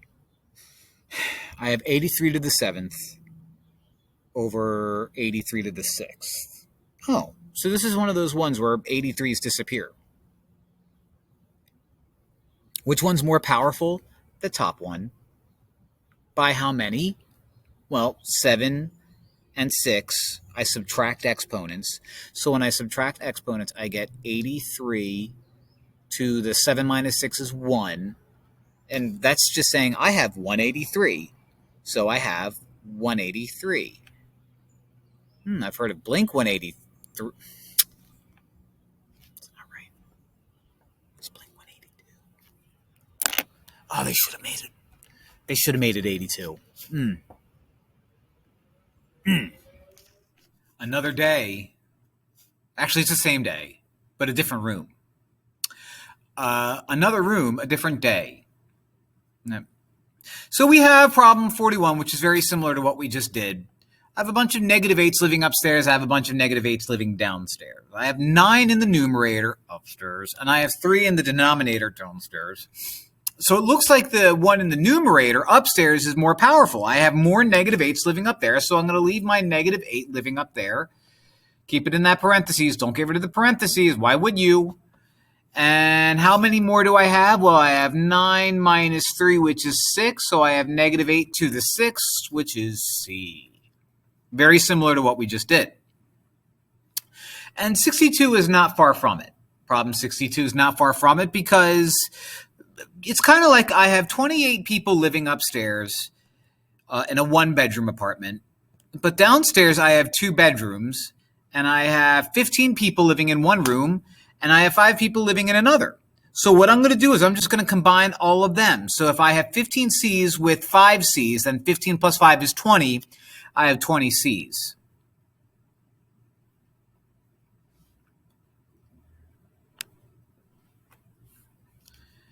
I have a bunch of C's living upstairs. I have a bunch of C's living downstairs. The one upstairs is more powerful, so I'm going to subtract exponents, and I'm going to have 8 C's, which is 1 more than the amount of C's that pirates like to sail. 7. That would be 7 C's. That's a cube. And what it wants me to do is take the cube root of 8. So I'm going to write out the cube root of 8, which looks like this. And what this is asking is what times itself gives me 8. 2 times 2 is 4, times 2 is 8, so 2 times 2 times 2 is 8. The answer is 2, and the picture there is a dead giveaway. But when you have a cube root, you are asking yourself, what times itself is going to give me that number underneath the cube root? And in this case, 2 times 2 times 2 gives me 8. Just a gentle reminder how to do this in a calculator. Just move my face. If I want to do cube root, I would hit second. No, I wouldn't. I would hit math, And then cube root is 4. Math 4, and then type in 8. And there you have it. All right. Page 25. The graph shows the height of a plant y measured in inches after x weeks. Which linear function relates y to x? Well, we have a proportion here because it goes through 0, 0. I could do lin reg, but I won't. This is what I'm going to do. I'm going to remind myself that slope-intercept form is y equals mx plus b. So I'm going to write out y equals mx plus b. M stands for slope. So let's find the slope.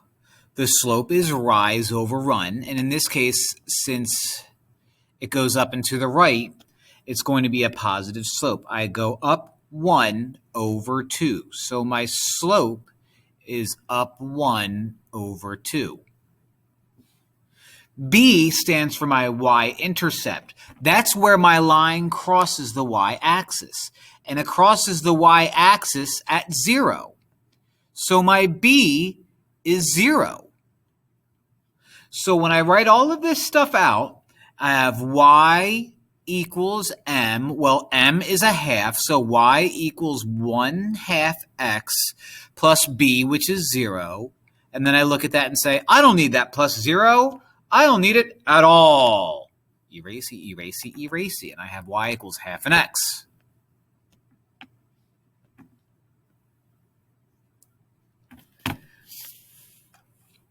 Okay.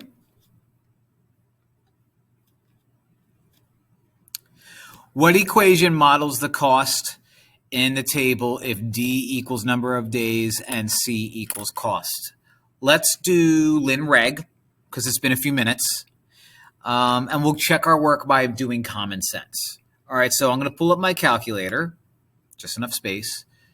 If I go to stat, edit, that allows me to begin lin reg, but I have all this stuff here, so I can hit clear a bunch of times, but let's just start completely over. The way you completely clear out your calculator is second plus 7, 1, 2. Boom. So the way I do lin reg is I'm going to go to stat. I'm going to go to edit. My x values are on the left, so my L1 values are going to go here. So 2, enter, 3, enter, 5, enter, 6, enter. My cost is going to be my L2. So 18, enter, 27, enter, 45, enter, and 54. 2 matches up with 18, 3 matches up with 27, 5 matches up with 45, 6 matches up with 54. I'm going to quit out of that by doing second mode. It takes me to quit. To do lin reg, you go back to stat. You go to calc. And lin reg is number 4. You hit enter a bunch of times until you go through calculate. So there it is, enter. And it tells me y equals ax plus b, where a is 9 and b is 0. So y equals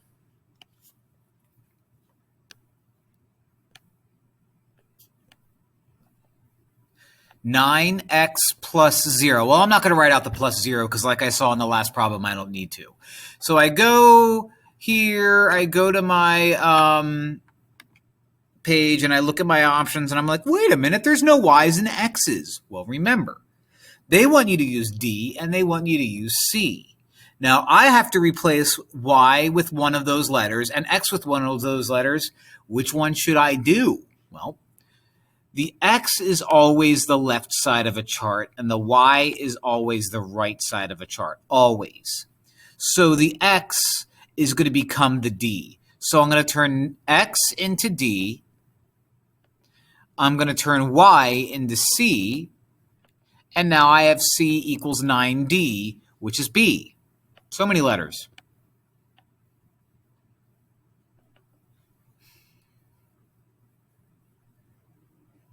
How can I check my work? Well,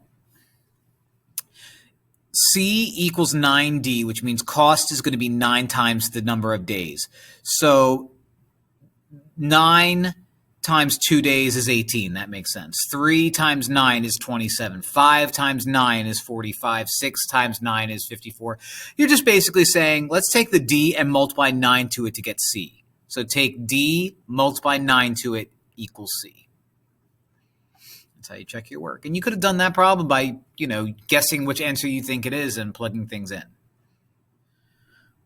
Find the volume of a cylinder-shaped silo that has a diameter of 60 feet and a height of 80 feet. First things first, I don't care how long that diameter is.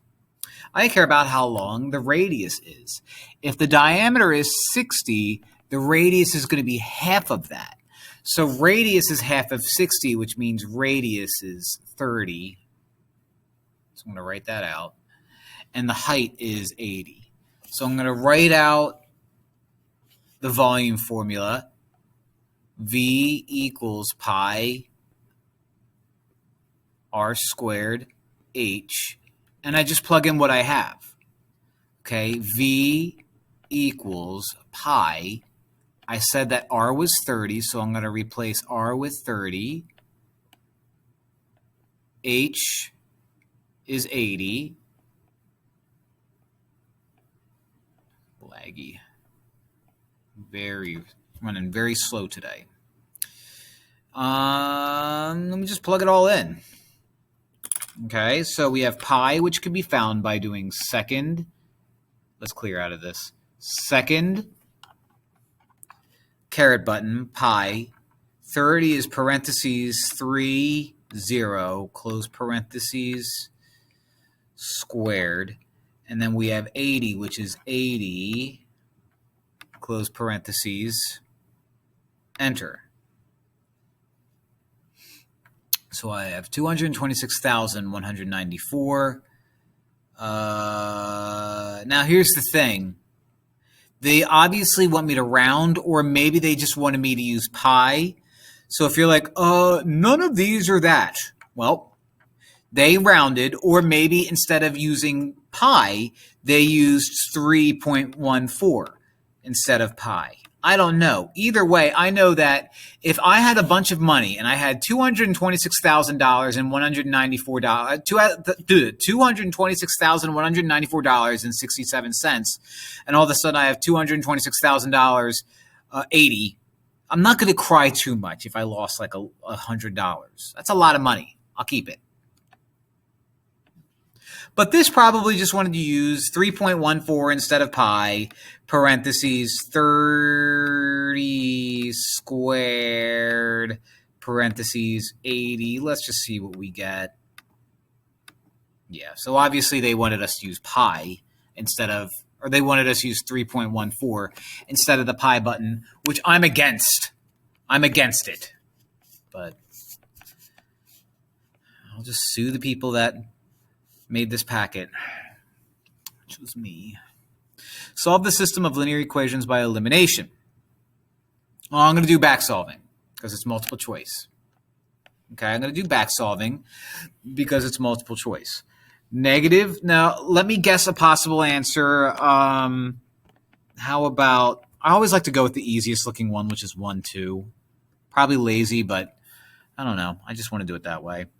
I'm going to label 1, 2, x, y, and then rewrite the top equation and replace x with 1 and y with 2. So negative 3, parentheses, 1, close parentheses, plus 2, parentheses, 2, close parentheses, enter. And I get 1. So it's not A. Let's try D. No, let's try C. I think it's C. All right. So I'm going to rewrite the top equation and replace the x with negative 1 and replace the y with negative 2. So negative 3. Parentheses. I'm going to replace the x with negative 1 plus 2, and I'm going to replace the y with negative 2. And it worked. But I have to make sure it works for both. So I'm going to plug it into the bottom equation. I'm going to rewrite the bottom equation, but replace x with -1. So 2 times -1 parentheses plus 7. I'm going to replace the y with -2. So 7 times -2. And if I get -16, I'm done, and C is my answer. It worked. The answer is C. Page 27. Simplify each radical expression. All right, so this is what we're going to do.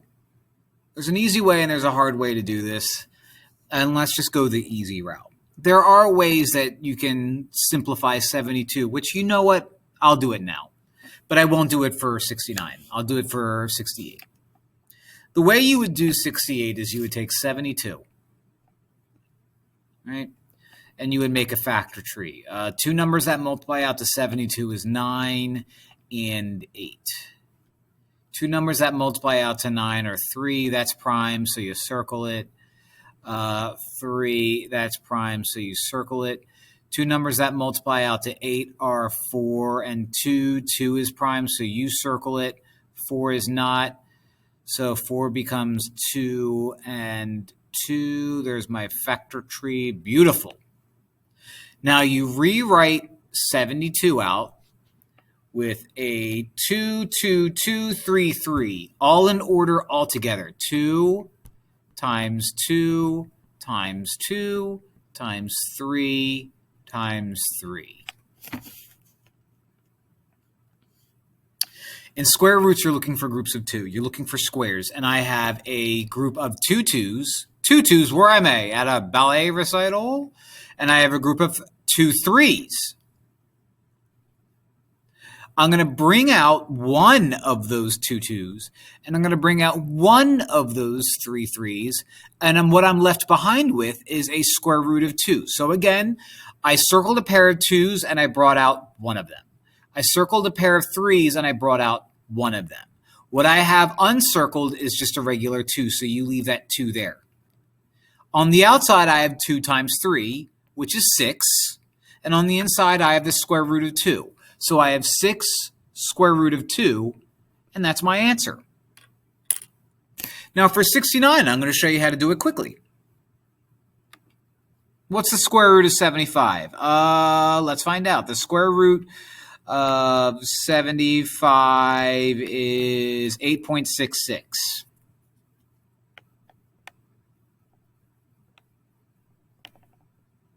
Okay. What's the square root of 5? I'm sorry, what is 5 times the square root of 6? 12 point something, so it's not you. What's 5 times the square root of 3? 8.66. It's you. So if you're like, oh, so we could have done that with 68? Yep. But that's the long way in red and blue, and in blue alone is the easy way. Now you know both. AB. Ooh, ab. I have 6 of those. Approximate the value of the rational number on the number line. All right. Well, I just so happen to know that the square root of 49 is 7. And 7 is right there, and there's no approximating necessary. I'm donezo funzo. Dunzo funzo. Find the slope of the line. Remember, slope is rise over run. Positive lines go that way. Negative lines go that way. So what's this? Positive, which means it's not negative and it's not negative.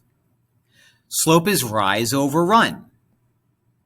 So it looks like I rise 1, 2. I run 1, and 2 over 1 is 2.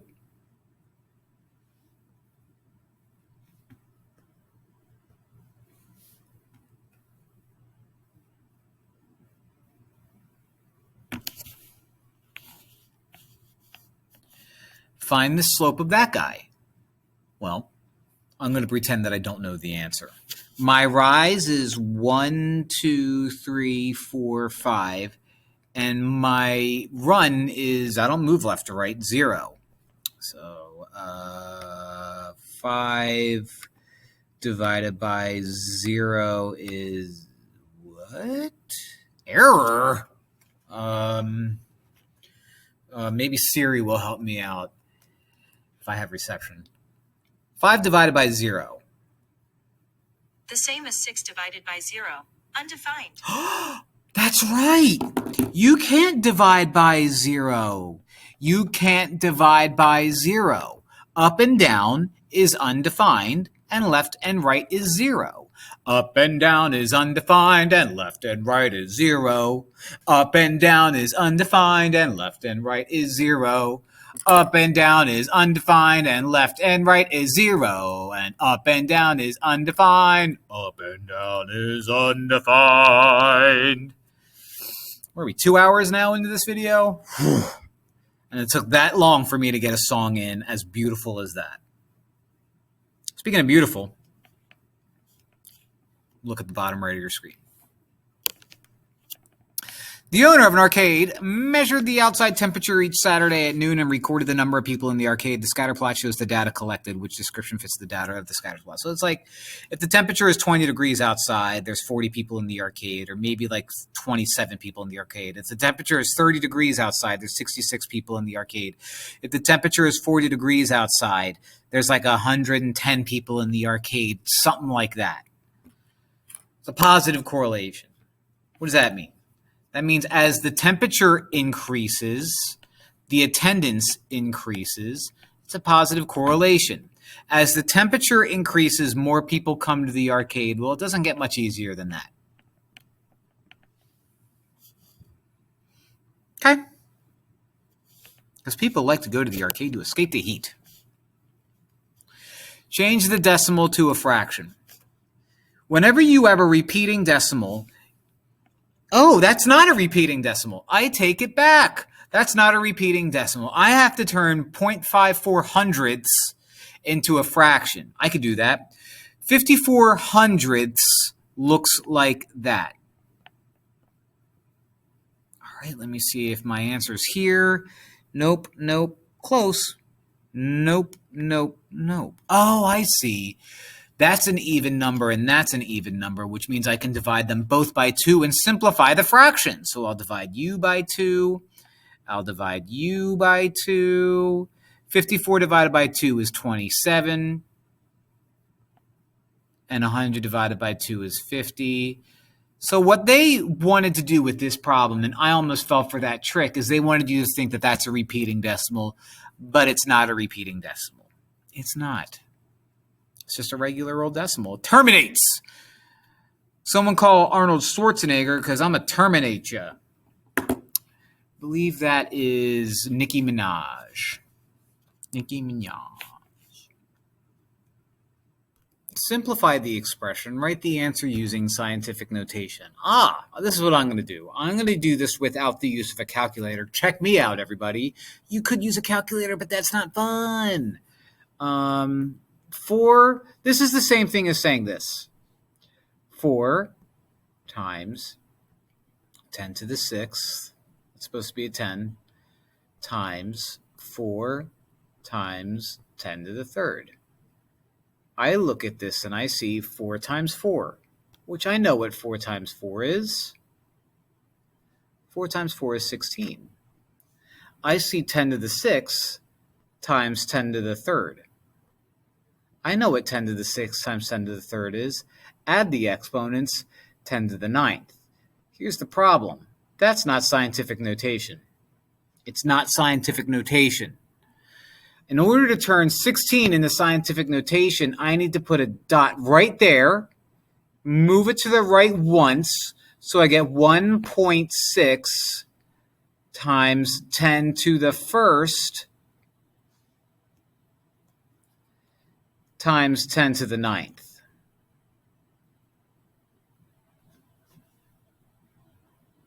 Oh, and look. 10 to the 1st times 10 to the 9th, add the exponents, is 10 to the 10th. Wow. So I get 1.6 times 10 to the 10th. Let's see.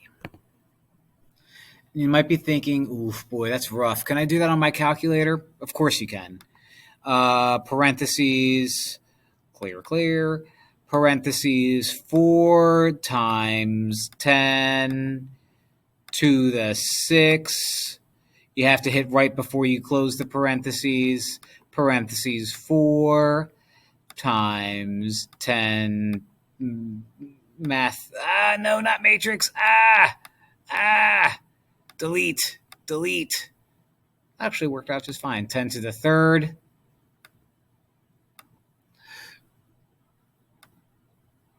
And it says 1.6 E10. E10 is the same thing as 10 to the 10. All right. 76. Find the slope. So I need the slope formula. Oh, we haven't done that yet. The slope formula is m equals y sub 2 minus y sub 1 over x sub 2 minus x sub 1. I'm going to label my points x sub 1, y sub 1, and x sub 2, y sub 2. I'm going to just start plugging it in. Y sub 2 is 1 minus y sub 1 is 5 over x sub 2 is 7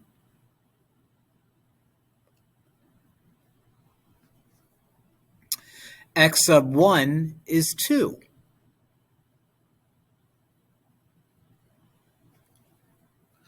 One minus 5 is negative 4.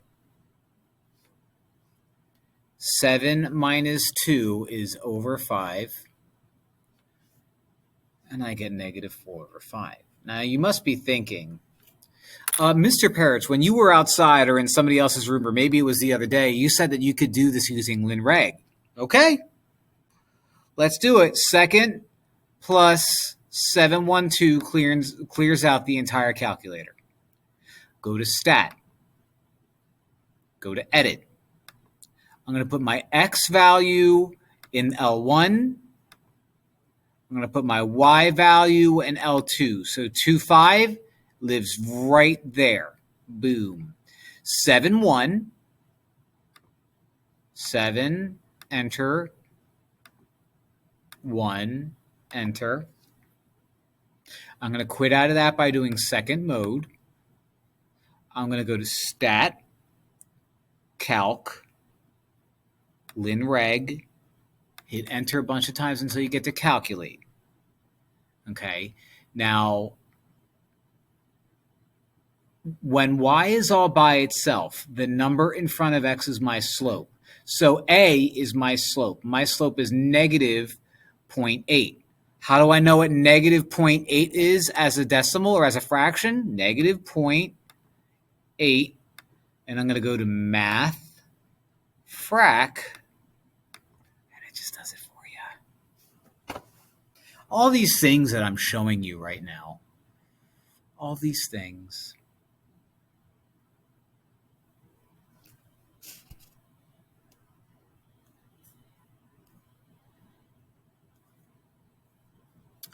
What is the slope for the line?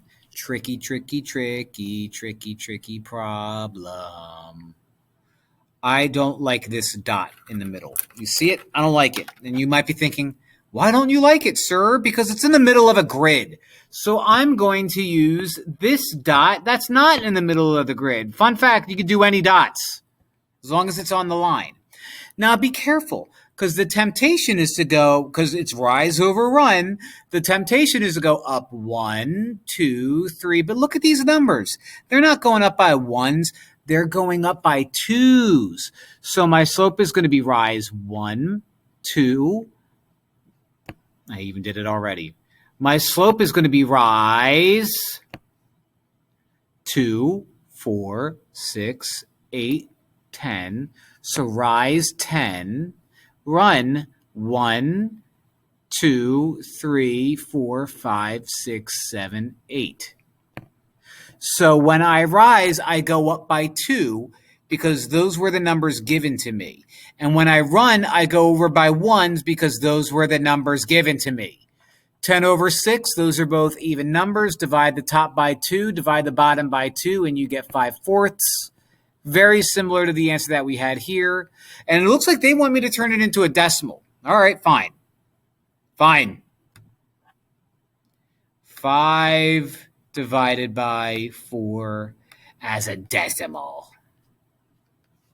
And that makes sense because 5/4 is $1.25. That does make sense. 125 of them.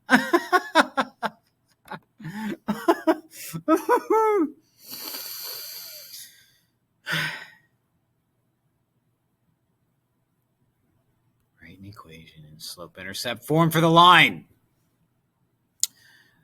Okay, I could do this. Slope-intercept form is y equals mx plus b. M is the slope and b is the y-intercept.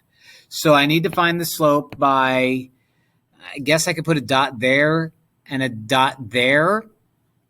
When I go up, I'm not going up 1. I'm going up 100, 200, 300. So my rise is 300.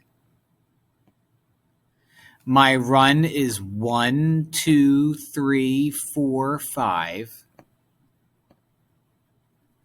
My y-intercept is where my line crosses the y-axis, which it does that at 0. So I have y equals 300 divided by 5, which is 60, x plus nothing.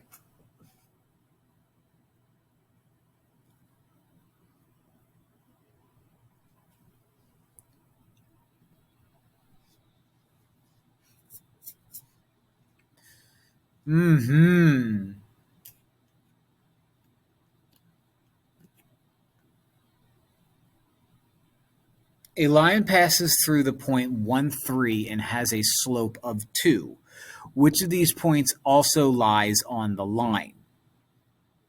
Okay. Well, I need to come up with an equation. And this isn't the easiest method, but this is the method that I think works best. I already have an equation so far where it's y equals mx plus b. But you know what I know? I know what m is. They tell me that m is 2.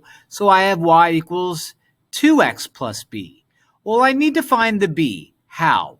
The way I can find my b is I'll label u x and I'll label u y, and I'll plug you guys into that equation, and that'll give me b. So I'm going to rewrite this equation, but replace the y with 3. I'm going to replace the x with 2. I'm sorry, the x with 1 because x is 1. And then I have plus b. 3 is 3. 2 times 1 is 2. I accidentally made a red mark. Subtract 2 from both sides. And b becomes 1. So when I put all that together, and look at me take this line and turn it into something nice, I could put all that together and say my equation is y equals 2x plus 1. How does that help me? Well, I have to find the point on that line. So what I'm going to do is I'm going to go to my calculator. I'm going to hit y equals, and I'm going to type out 2x plus 1. I need to see which points live on that line. So I'm going to hit second table, and that's going to give me all the points. So 0, 1, 1, 3, no. 2, 5, no. 3, 7, yes.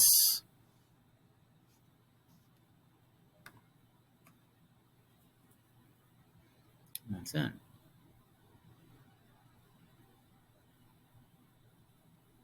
Well, you know what they say, another day, another fit. because it's a different outfit. I think that's what the kids say. I've heard them say that once. I've heard them walking around saying, "Hey, buddy, how's it going?" Well, another day, another fit. Happens all the time. Problem 80 on page 32, even though it says 1 right there. Find the volume. Well, this is what we call a composite solid, also known as a compound solid. What's that? Well, it's two solids glued together. So if you're finding the volume of the whole thing, you take one of them, find the volume, take the other one, find the volume, and add the volumes up. So the one that I have there in red, that is going to be my cylinder. So let me write cylinder out if I can. The lag is so bad lately. I don't know how to fix that, unfortunately. All right, cylinder.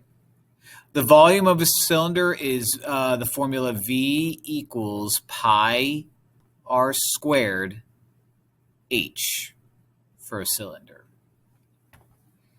All right, looking at this, it gives me a line going across the entire circle base of the cylinder, which means I don't care about 14, I care about 7, so my r is 7.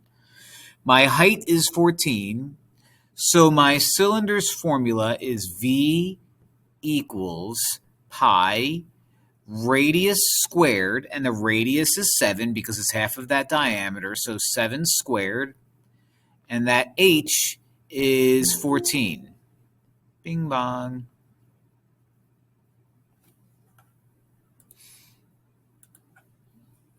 So let's plug that in. Hello, Mr. Calculator. Pi is second caret button. 7, close it, squared, 14, close it, hit enter, and you have 2,155.1, we'll say. So 2,155.1. Okay.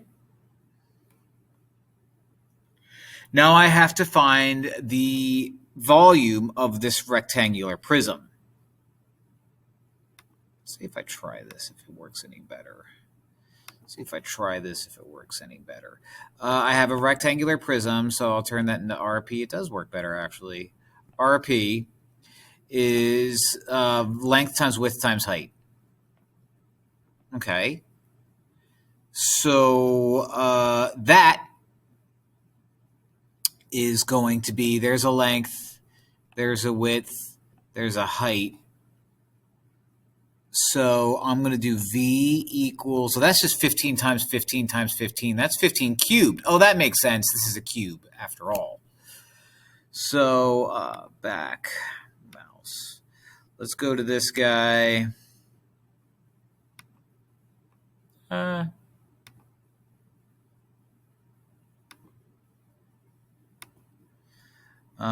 15 times 15 times 15 is 15.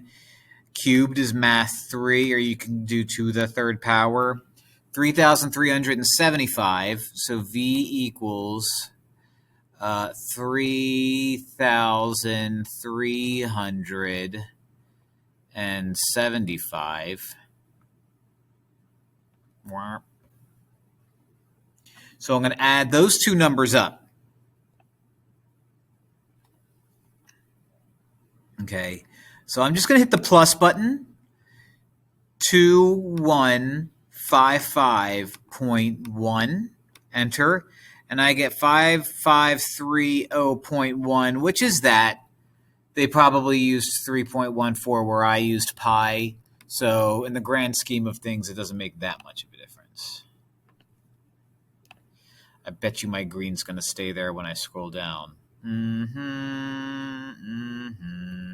So I probably have to do this. Probably have to do pen and clear my screen.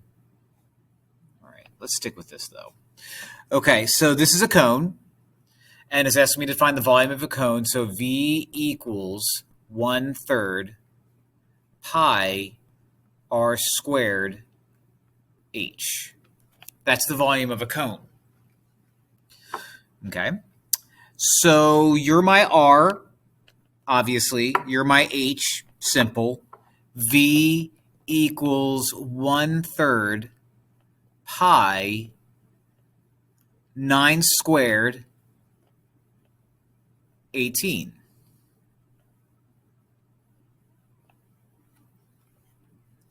So let's go to my thing. Whenever you do a 1/3, you're going to do 1 divided by 3 in parentheses. Pi is second, caret.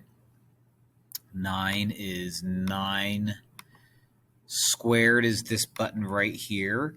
And then you have 18. That ends up being 1,026, 526. So that guy right there, C. Nah, it won't let me do it. C.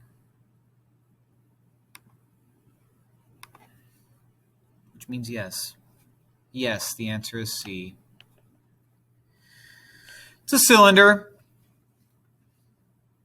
I have a cylinder, so that's V equals pi r squared h. This is my r. This is my h. So I'm going to rewrite the formula to be pi 13 squared times 19.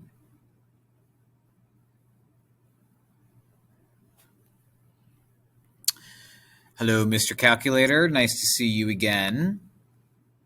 We're going to do pi, which is second, caret 13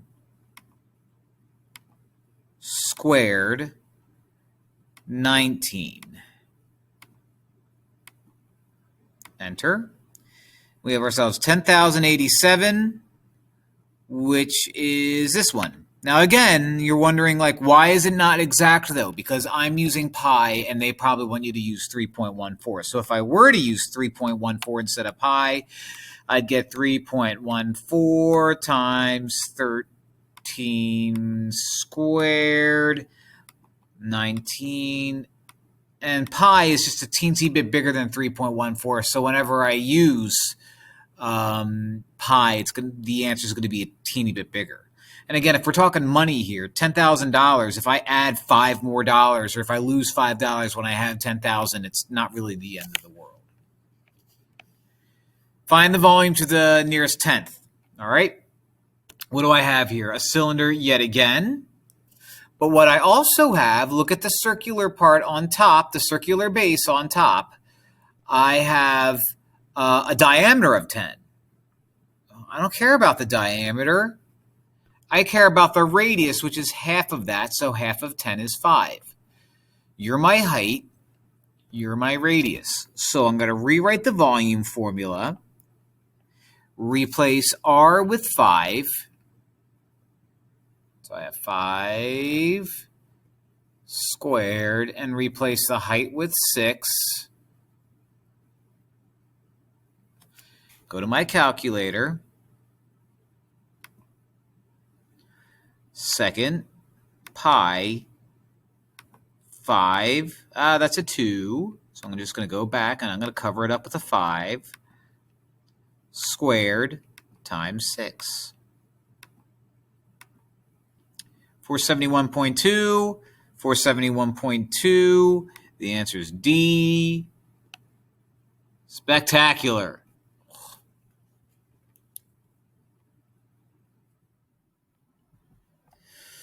Well, here we are, page 34. What happens to be the number of my favorite basketball player of all time, Charles Barkley. Speaking of Charles Barkley, and speaking of 34, we have a 3.4 times a 10.4 plus 7.1 times 10 to the fifth. Let's use our calculators for this one. Why the heck not? Parentheses. 3.4 times 10 to the 4 Go to the right ones to close the parentheses. Now I'm adding 7.1 times 10 to the 5th. Go to the right ones, end parentheses, enter. And it gives me the answer. I don't even have to put it in slope-intercept form. Scientific notation. How nice. How nice. Oop, let me. All right.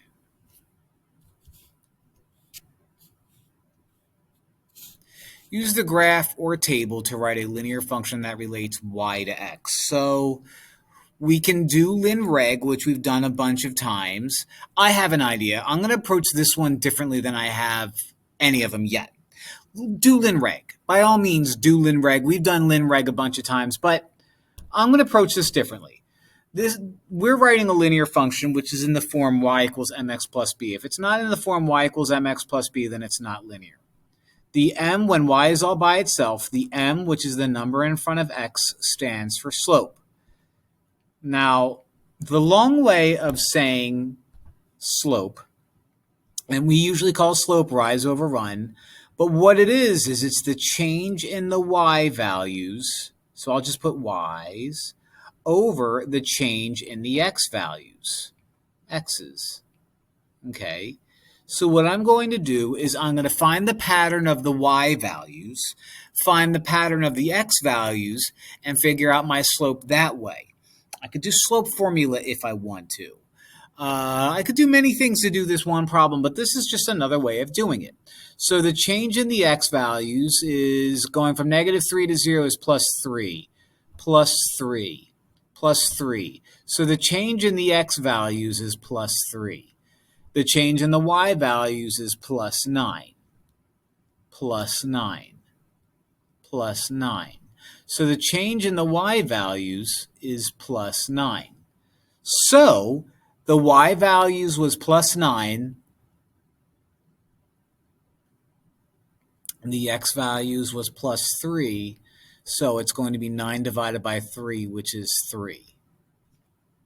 Okay? So that's my slope, which coincidentally gets me to my answer. Well, where's the 0? Why is there no number after it? This is why. This line, when graphed, is going to go through the origin. How do I know that? Because it goes through 0, 0. So if my line goes through the origin, then that b is going to be 0.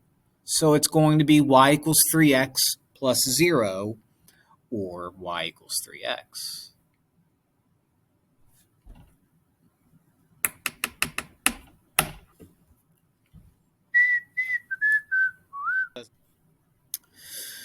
The graph shows the distance remaining to complete a tunnel. Okay, so we're digging a tunnel. It says it right up here. The distance remaining in the tunnel is given to us here in feet, and these are the months that it takes. Write an equation that represents the distance y in feet remaining after the months. The graph of the line includes those points right there. Okay, so great. I can use linreg using these points, but I won't. And the way I'm going to approach this one is I'm going to start this problem the exact same way I started the last problem out, by saying if it wants an equation, it's going, and since it's a line, it's linear, so it's going to be in y equals mx plus b form. In the last problem, we said that the slope is the change in y's over the change in x's. We also said that slope represents rise over run. So what we need to do is we need to find the rise over run. So the way we find the rise over run is we pick 2 points. Here's a point, and we count down spaces and over spaces. Now this is going down to the right, which means it's a negative slope. Okay, negative slope. Now be careful, because it looks like you go down 4, right 4. You don't go down 4. Every time you go down 1, it's a change in 500. You see it? So I'm going to go down 500, 1,000, 1,500, 2,000. So I go down 2,000. And when I go over, I actually am going to go over 1, 2, 3, 4 because of what it says down here. It just goes right over 1, 2, 3, 4. So 1, 2, 3, 4, which gives us negative 500. So negative 500 is my slope. My y-intercept is where my line crosses the y-axis. So where does that happen? Right there when x is 0. In the last problem, when x is 0, y was 0. Well, now, when x is 0, the y-intercept is 3,500.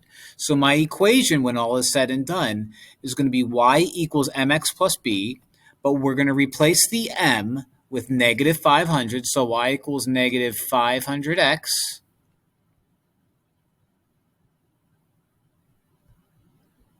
plus b is going to be plus 3,500 because that's my y-intercept, and that looks like it's going to be A.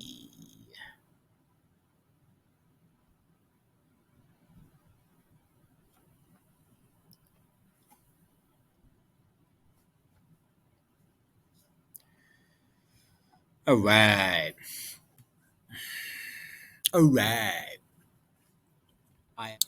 Describe the relationship between the two quantities. Before I even look, this is what I have.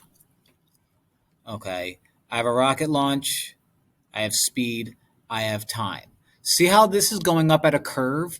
That means it keeps going faster, faster, faster, faster, faster as time goes on. So it's not like it's increasing at a steady rate. If it was increasing at a steady or a constant rate, that would be a straight line. No, this increases even more and more and more. So the speed of the rocket starts off increasing slowly, but increases more rapidly as time passes. That sounds right.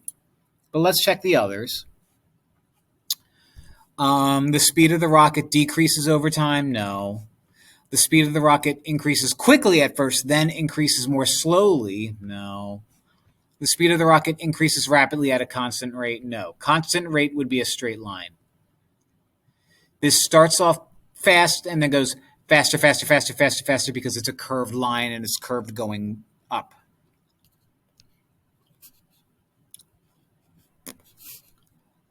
Identify the slope in the y-intercept of 24x plus 6y equals negative 18. Well, I have to follow slope-intercept form, which is y equals mx plus b.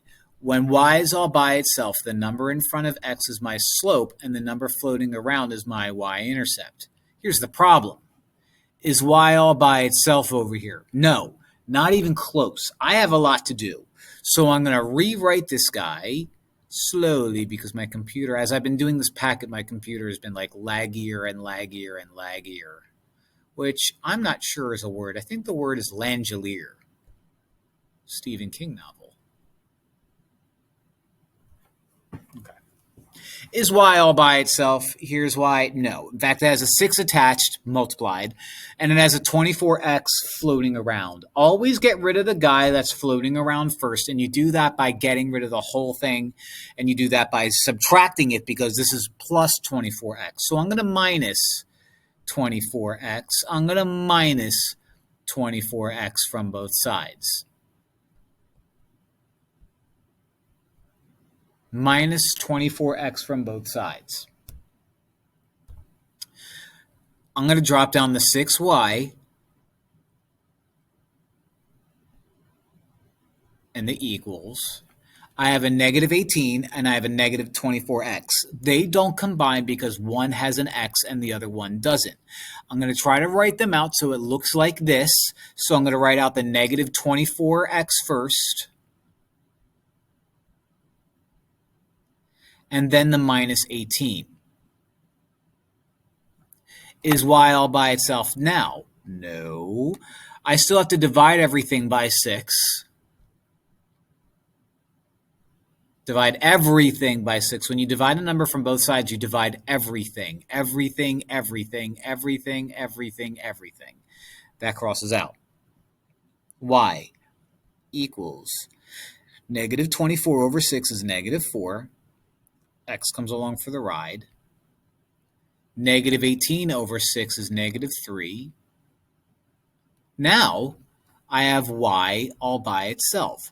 When y is all by itself, the number in front of x is my slope. So when y is all by itself, negative 4 is in front of x, so negative 4 is my slope. No, no, no, no, no. When y is all by itself, the number floating around is my y-intercept. So when y is all by itself, negative 3 is floating around, so negative 3 is my y-intercept. The answer is E.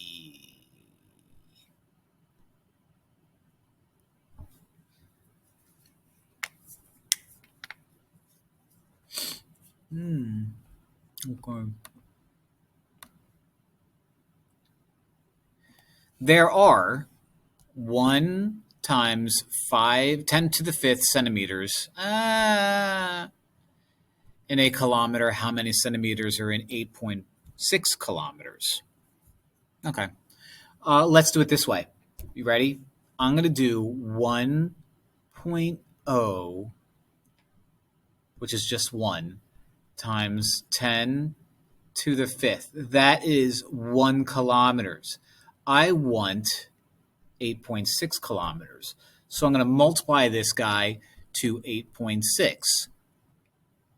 Before you go crazy, 1 and 8.6 are like terms, basically. So 1 times 8.6 is 8.6. So I can write this out as 8.6 times 10 to the 5th. Now what I have to do is they want me to put it in a regular number. So I'm going to write out 8.6 over here. When I multiply something times 10 to the 5th, that number gets bigger. So I'm going to move my decimal to the right 5 times. 1, 2, 3, 4, 5. And I'm going to fill it in with 1, 2, 3, 4 zeros. So I end up with 8, 5, 0, 0, 0, 0. And it should be 8, 6. I don't know why I put a 6 there or a 5 there. 8, 6, 0, 0, 0, 0, which is C. And you might be thinking, listen, sir, I'm just going to do this instead. 1.0 times 10 to the 5th times 8.6 in my calculator, and this is what I... Uh-oh. Look what I did. I made a mistake. 1.0 times 10 to the 5th. I forgot to hit the right arrow button. Times 8.6. Can I just do that? Yeah, I guess you can. But that's not that fun. Not fun at all. Hello, Pythagoras. How are you today? Good, says Pythagoras.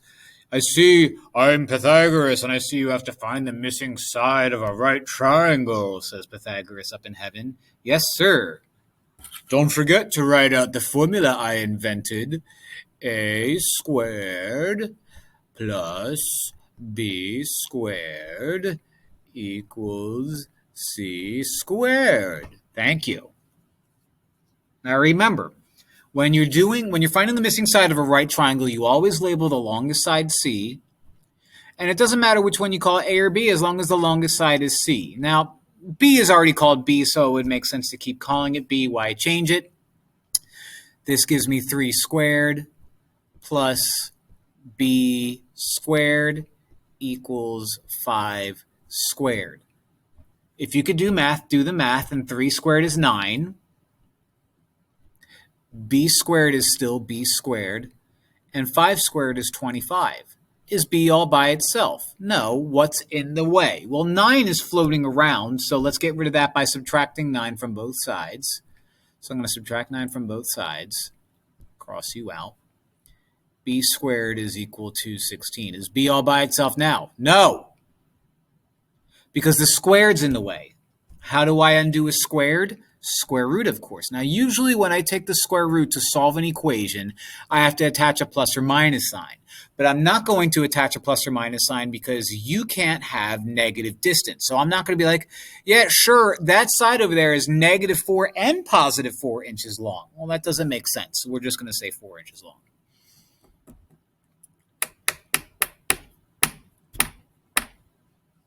Pythagorean theorem again for 91.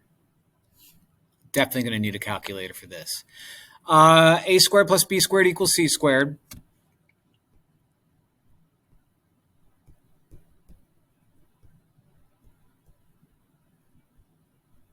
Doesn't matter which one I call A or B as long as the longest side is C, and it looks like they already call C C, or yes, yes. So I'm calling A 100, so 100 squared.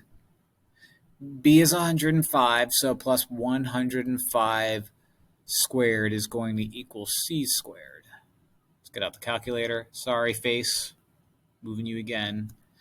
I know what 100 square is. It's 10000 plus 105, 105 squared. Enter. So that becomes 1102.5. And that's going to equal C squared. Add these two guys up because you can. They're right next to each other. So that's 21025. That's going to equal C squared.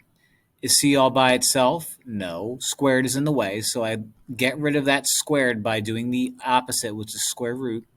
Normally when we use the square root to solve both sides, we attach a positive or negative, but we're not going to here for the same reason that we said last time. Second, x squared gives you the square root button. 21025, enter, is 145.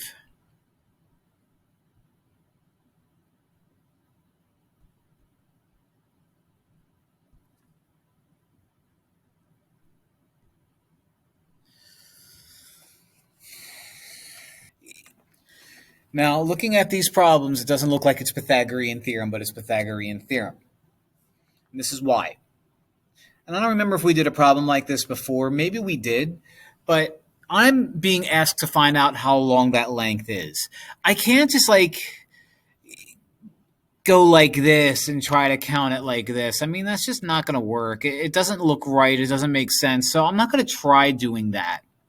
What I can do is I can turn this into a right triangle by going like that. This goes from 4 to 7, which is a change of 1, 2, 3. So this is 3. This goes from 1 to 5, which is a change of 1, 2, 3, 4. And I'm going to call you C. So I'm using Pythagorean theorem here again. So I have a squared plus b squared equals c squared. It doesn't matter which one I call A or B as long as the longest side is C. So I'll call you A and I'll call you B. So that gives me 3 squared plus 4 squared equals C squared. If you could do math, do it. So I have 3 squared right here, that's 9. I have 4 squared right here, that's 16, equals C squared. That becomes 25. 9 plus 16 is 25. Is C all by itself? No. What's in the way? A squared. How do we get rid of it? Square root. Now, usually when you square root both sides, you attach a positive or negative symbol, but you can't have a negative distance, so I'm just going to get 5 here. 5 units.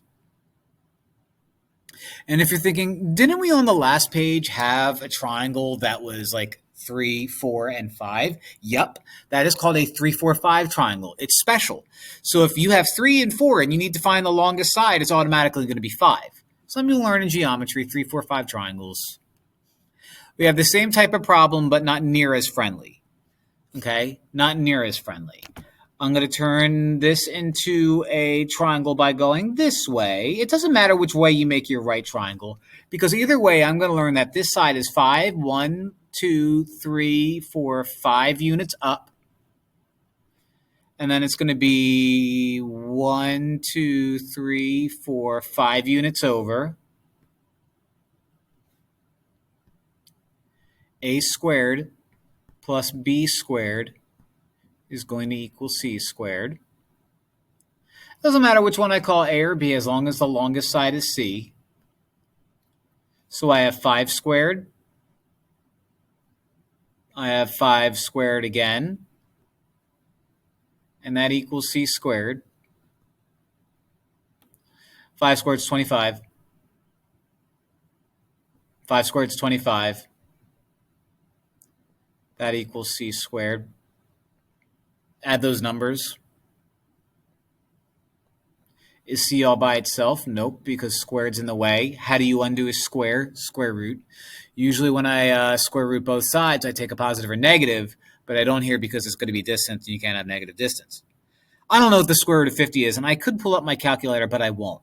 This is what I do know. Square root is 49.7. So the square root of 50 is going to be a little bit more than 7. 7 point something. I only have one option here. That's B.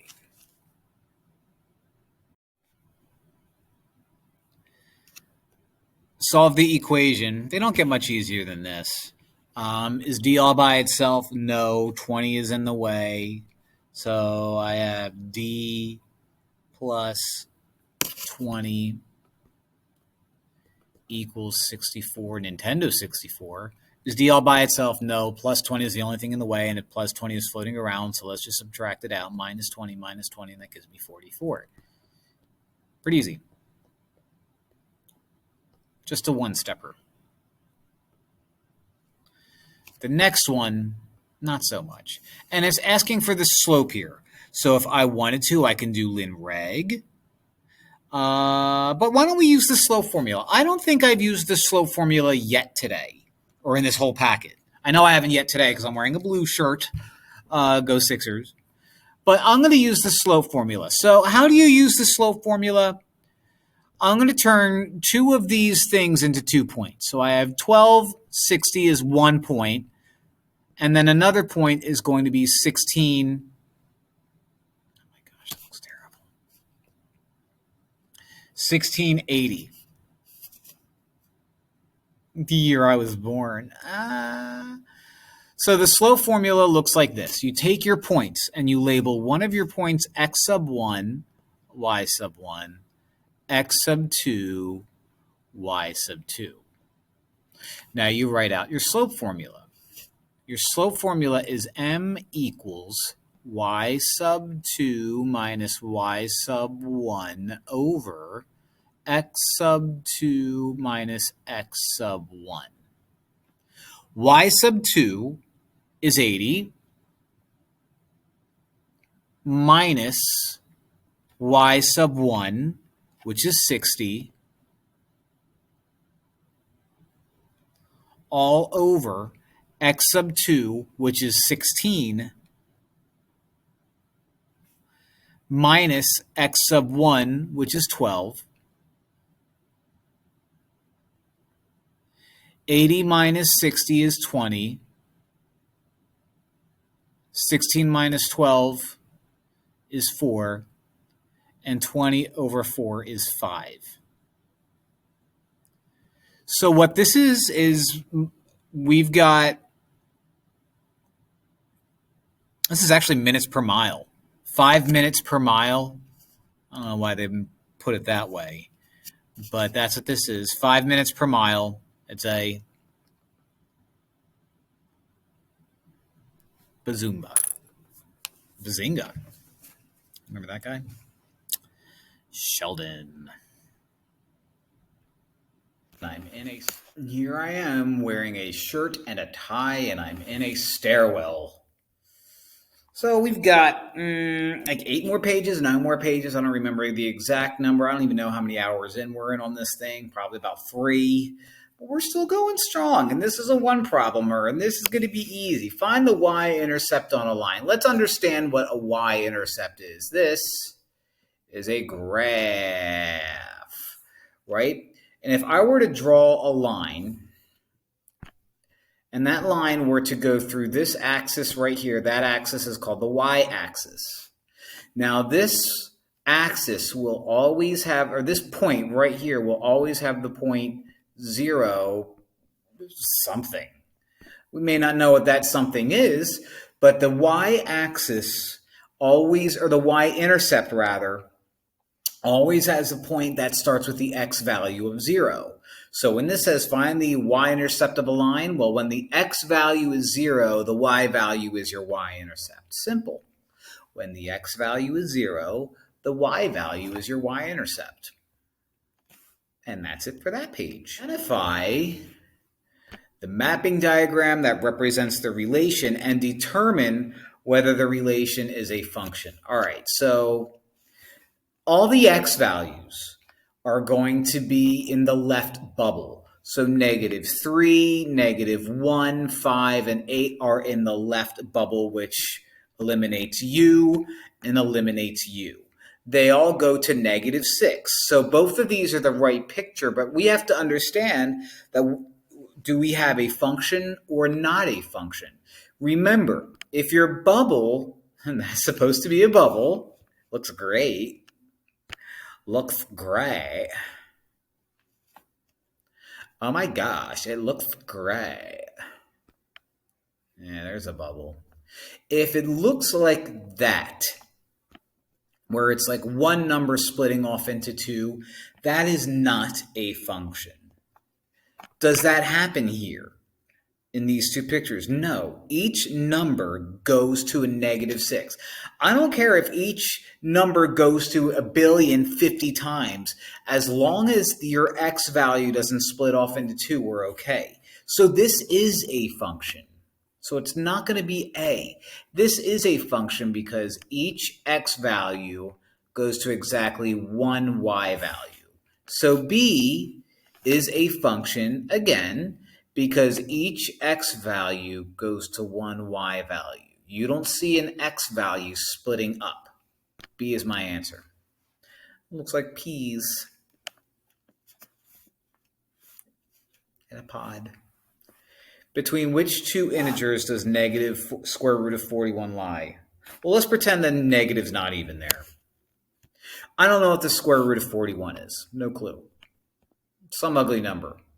It's going to be some terrible irrational number. I don't know what the square root of 41 is, but I do know what the square root of 36 is. It's 6. And I do know what the square root of 49 is. It's 7. So since 41 lives in between 36 and 49, that if I take the square roots of all of those, I will know that square root of 41 lives in between 6 and 7. Well, I didn't say 41. I said negative. So 41, -41 lives in between -36 and -49, which is -6 and -7.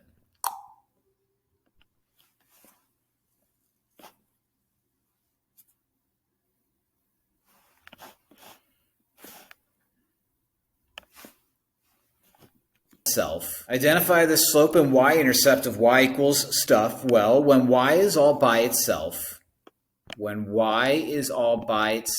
number in front of x is the slope and the number floating around is the y-intercept. Look, y is all by itself. So the number in front of x here is my slope and the number floating around is my y-intercept.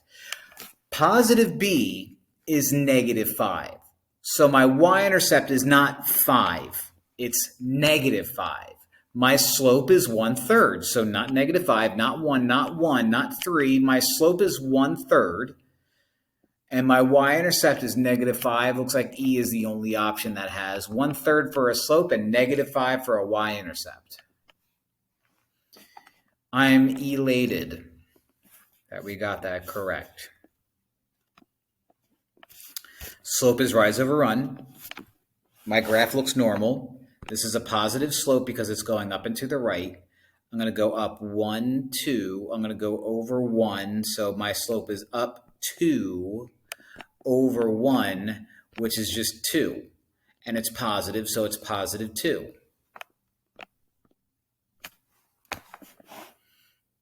It's getting a little easier towards the end of this packet here.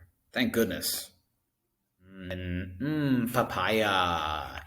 The minions like papaya and bananas. I have children. Ooh, 101, my favorite amount of Dalmatians. Using the relative frequency table, also known as a two-way table, this looks like it's supposed to represent percents. So everybody was taken into effect here, and 74% of these people were girls, and 26% of them were boys, and 6% of boys like papaya. Well, do boys and girls prefer? Do boys and girls prefer? Oh my gosh. Do boys and girls prefer papaya or mango? Well, let's see. Mango seems to be slightly more popular than papaya. And I have to agree with the boys and the girls.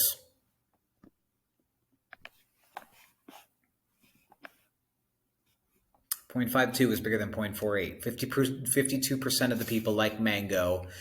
48% of the people like papaya. Mango is bigger than papaya. So do boys and girls prefer papaya or mango? Mango. Barely. But they do. Barely. Write the decimal as a fraction or a mixed number. Whenever you have a repeating decimal, you take that number right there, you write it out, and you put it over the same amount of nines. 99. You look at it, you see if you can simplify it. You can't do it. You can't simplify anything. You throw the, what number was that, 9? You throw the 9 in front of it, and that's that. Many, many, many pages ago, we had one where there wasn't the repeating decimal over it, and it threw me off. This one does. I am never thrown off, and I will never be thrown off again. Unless you're throwing me off a bridge. I was thrown off a bridge once. I can't say who, though. My parents. So I'm going to graph. Solved by graphing. All right, so I have two lines here. Ooh. Okay. Let me do this one on the actual picture, and then I will show you how to do this on a calculator. All right, so I'm going to graph. Remember, when you graph, you're comparing everything to y equals mx plus b, where m is your slope and b is your y-intercept. So I'm going to graph this top one in red, okay? The way you graph something in slope-intercept form is you start by putting a dot where the y-intercept should be, and you put that on the y-axis. So here's my y-axis. The y-intercept is 3 because 3 is the number floating around, and you put a dot at that 3. My slope here is 4, but I'm going to write out 4 over 1 because slope is rise over run. It's positive 4. So what I have to do is I have to go up 4, right 1. Up 1, 2, 3, 4, right 1. Dot. Up 1, 2, 3, up, ran out of room. So go back to the original dot and go down 1, 2, 3, 4.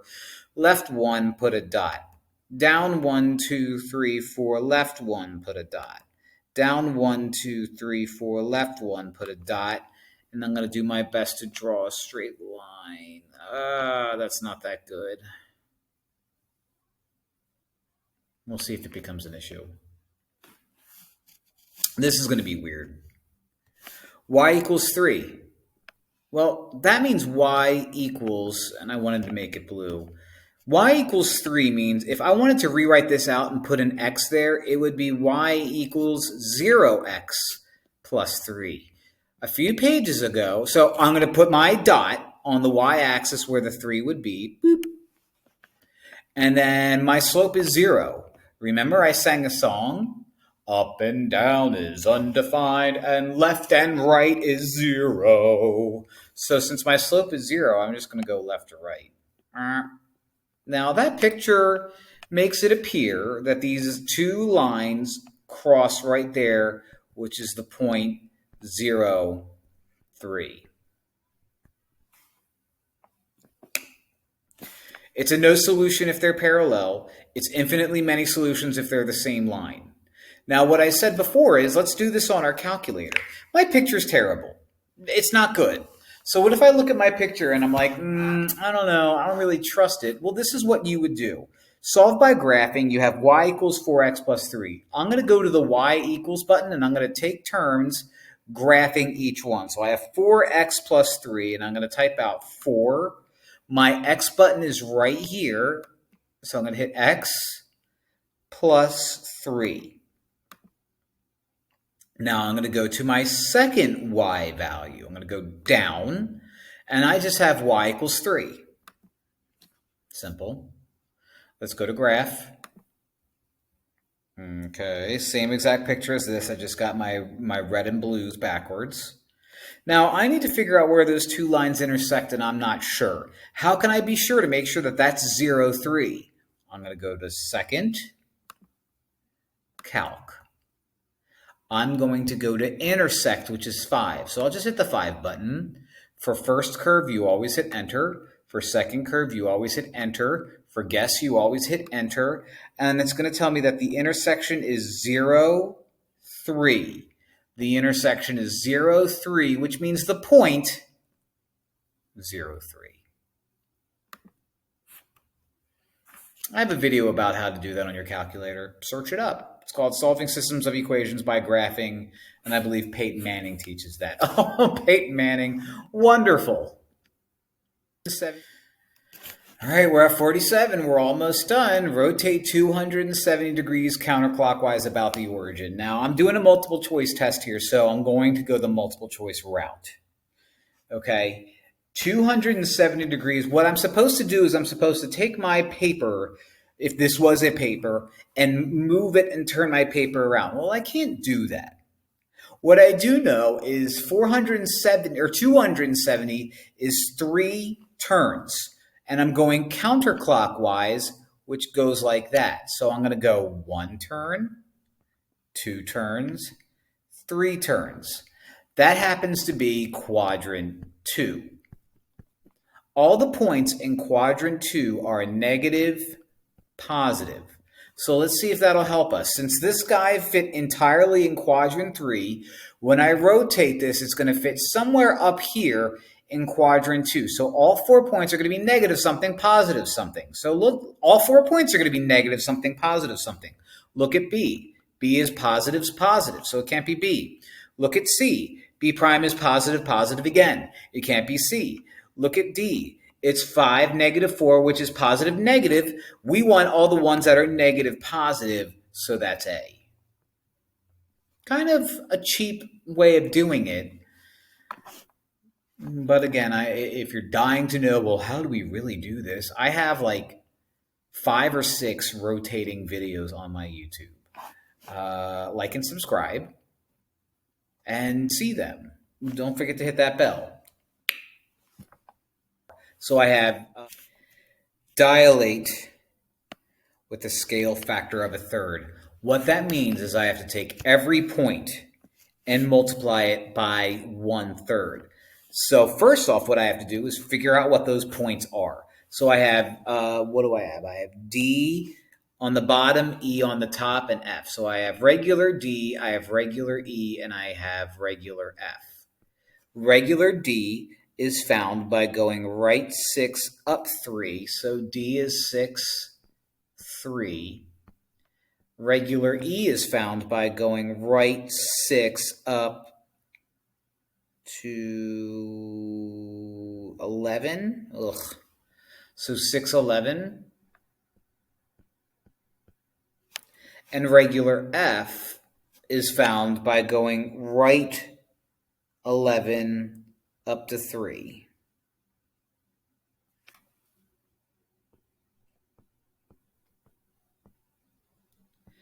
In order for me to find the new guys, I have to multiply everything by a third. Multiply everything by a third is the same as divide by 3. So finding out D is easy.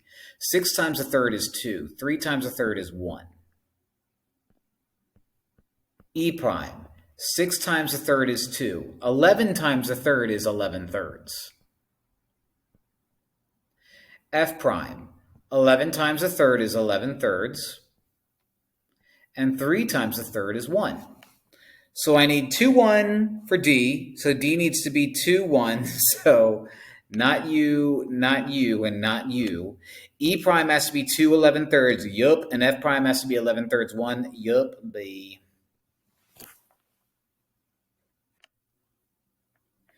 Reflect in the y-axis. Here's my y-axis. So what I'm going to do is I'm going to draw a mirror so that I know what I'm looking at. So I'm on the one side of the mirror looking at this side. Okay, so my face is going to end up over here, but not a face, a triangle.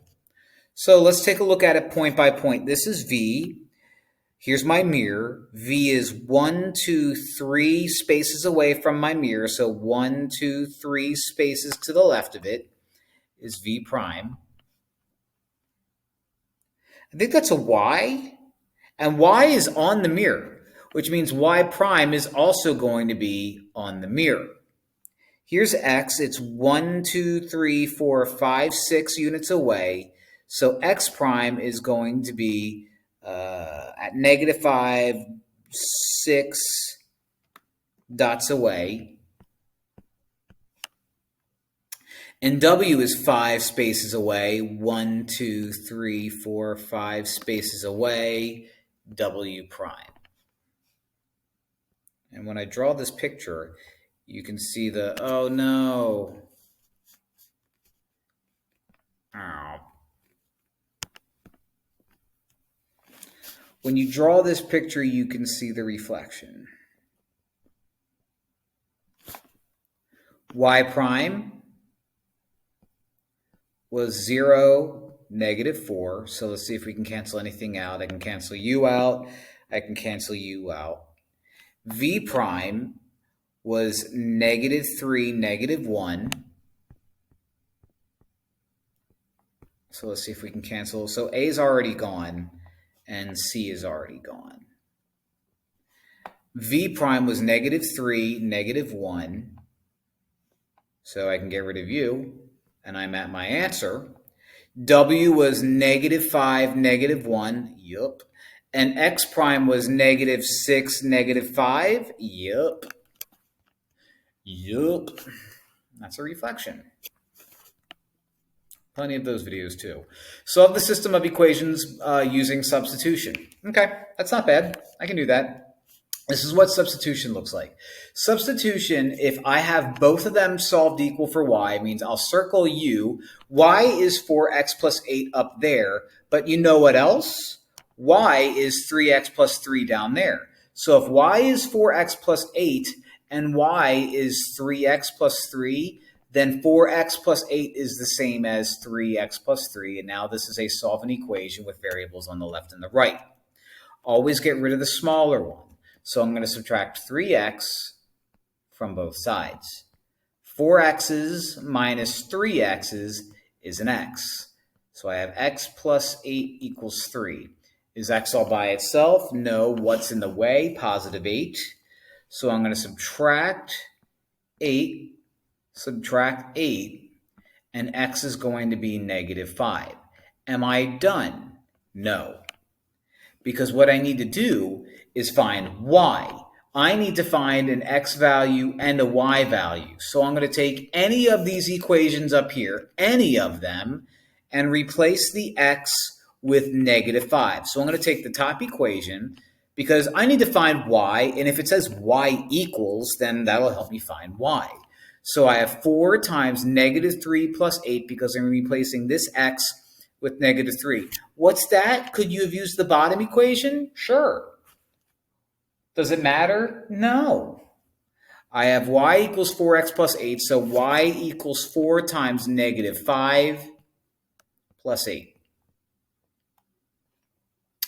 4 times negative 5 is negative 20, so y equals negative 20 plus 8. And I get negative 12.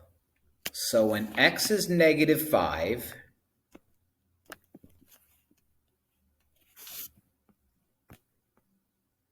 and y is negative 12, I get the point negative 5, negative 12.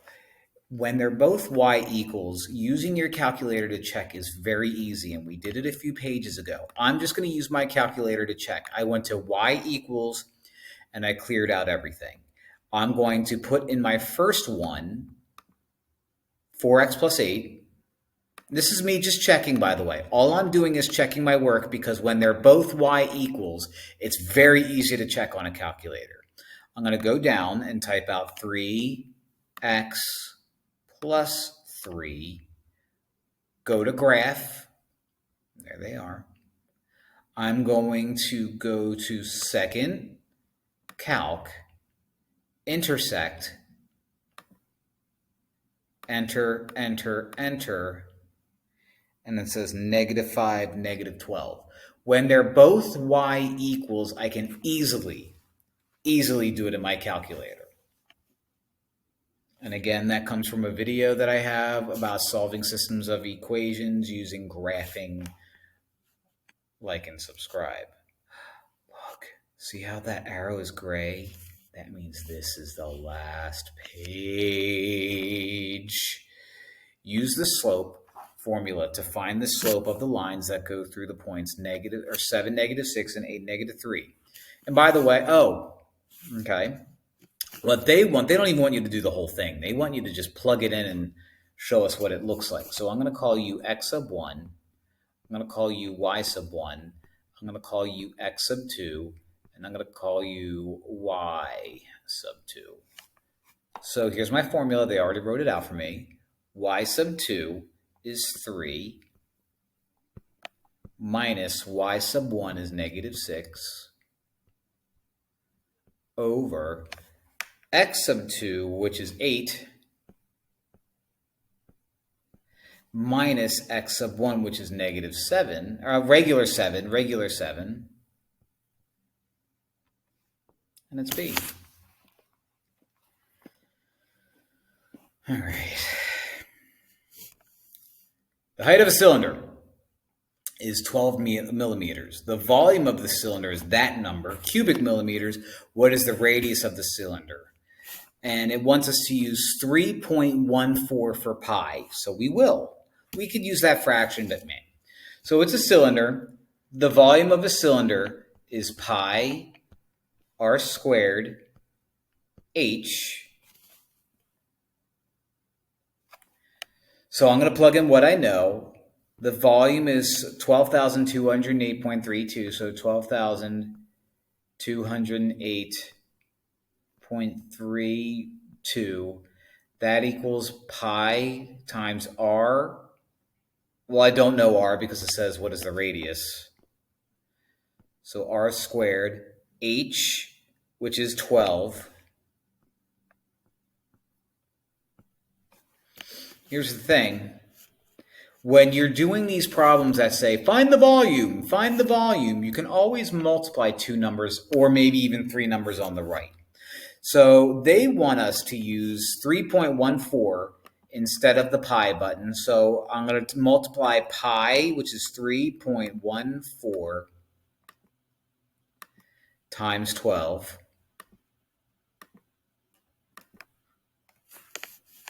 And I get 37.68 r squared, and the left is still 122, or 12,208.32.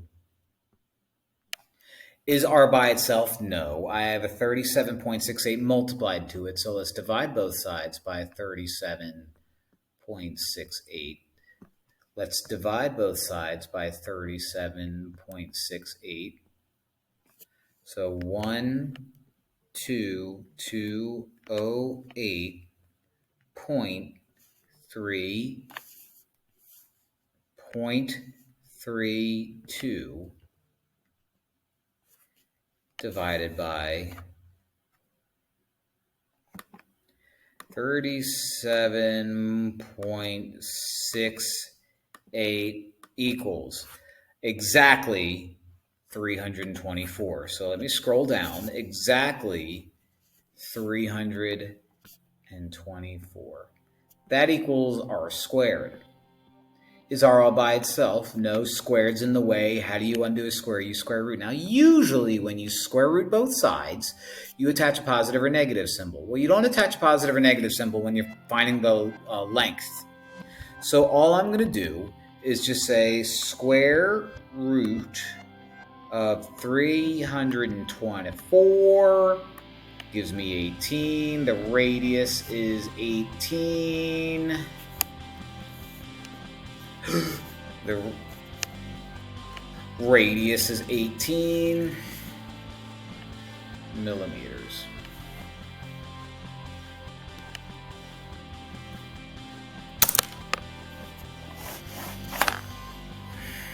That's 8th grade math. All of it. And this was made specifically for my students as they get ready for their final. So that was great. Don't forget to like my videos and subscribe to my channel because I'm finally kind of blowing up a little bit. All right. I love you. Bye.